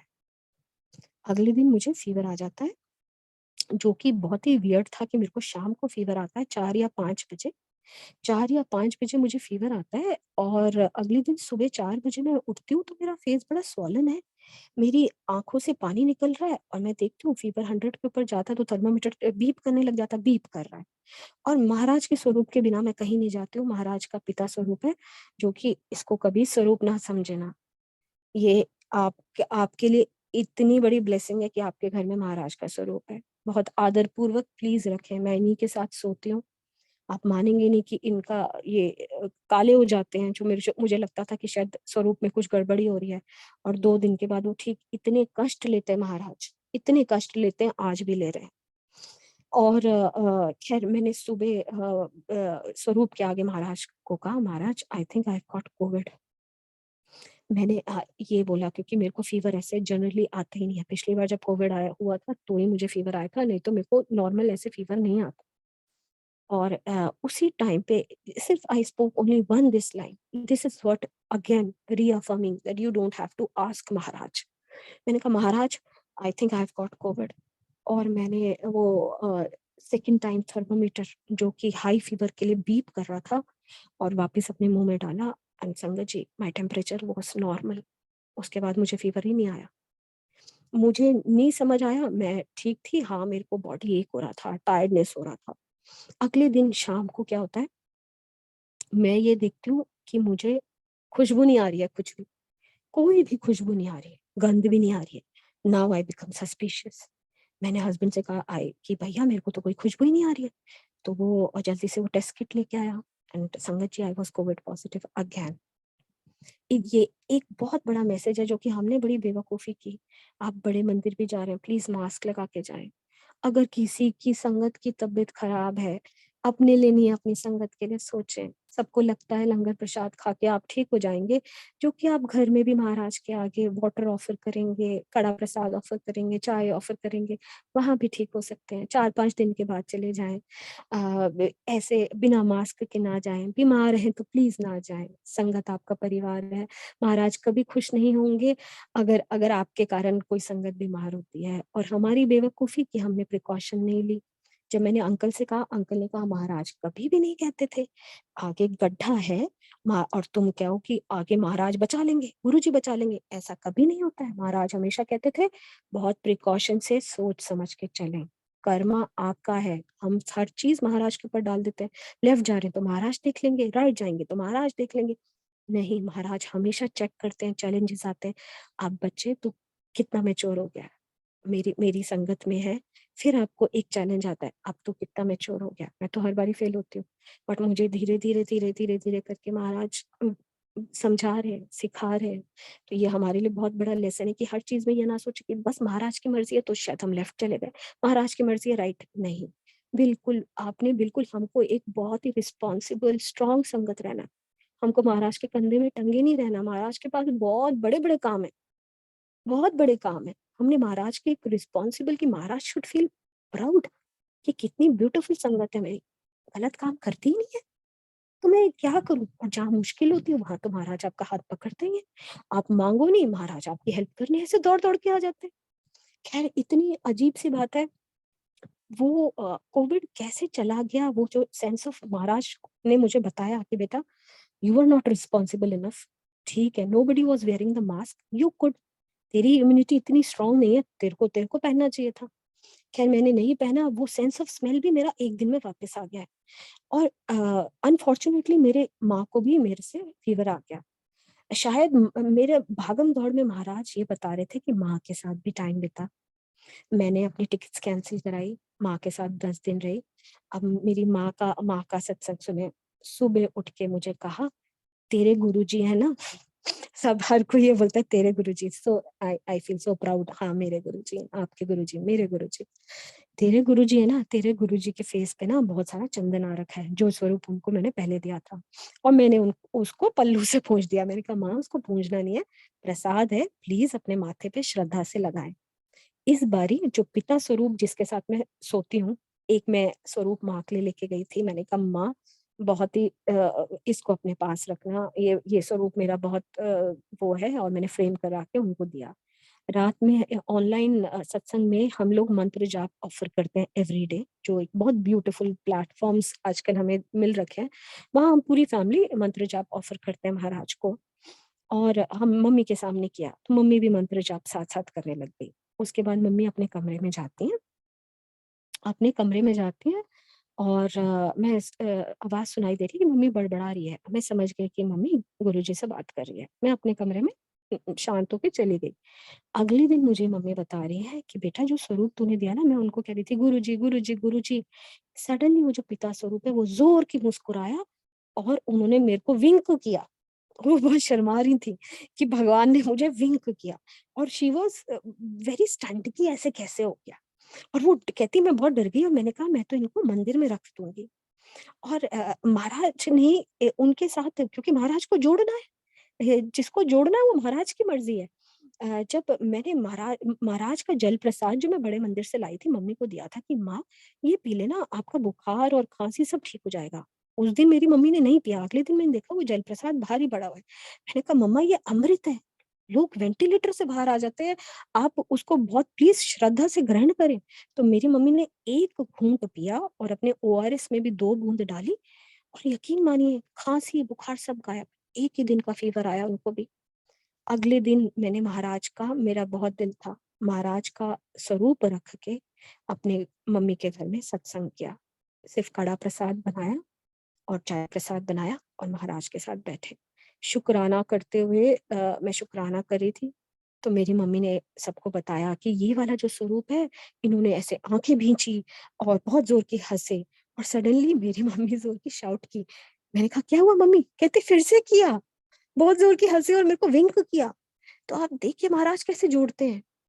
महाराज महाराज के जोड़ने के तरीके और मेरी मम्मी का जो घर 2015 में मेरे डैड पास्ड अवे, उसके बाद मेरा वहाँ जाने का बहुत दिल नहीं करता था। रात में थोड़ा-सा आधी रात में उधर घूमने का भी दिल नहीं करता था। इस टाइम मेरी मम्मी का घर इतना पॉज़िटिव हो रखा है।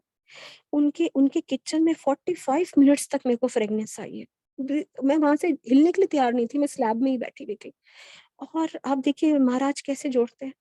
और इसके बाद मुझे कैसे वो जो लेडी हैं जो कि बोल रही हैं कि जिन्होंने मेरा जल प्रसाद ग्रहण नहीं किया था, उन्होंने कहा बेटा थोड़ा-सा जल प्रसाद और है प्लीज़ दे दे। और जो श्रद्धा फिर मैंने अपनी माँ की आँख में देखी, इतने प्यार से उन्होंने वो जल प्रसाद पकड़ा जैसे कि ये ही सब कुछ है। तो ऐसे करके महाराज सबको जोड़ते हैं, तो थैंक यू महाराज। आपने मेरी माँ का घर बिल्कुल स्वर्ग बना दिया।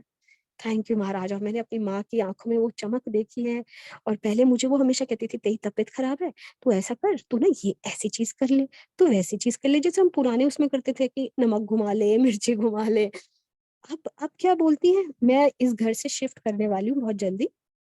बेटा जब तू जाएगी सबसे पहले ना गुरुजी का सत्संग कराना।" चिंता की बात नहीं है, तेरे साथ तो गुरुजी है ना।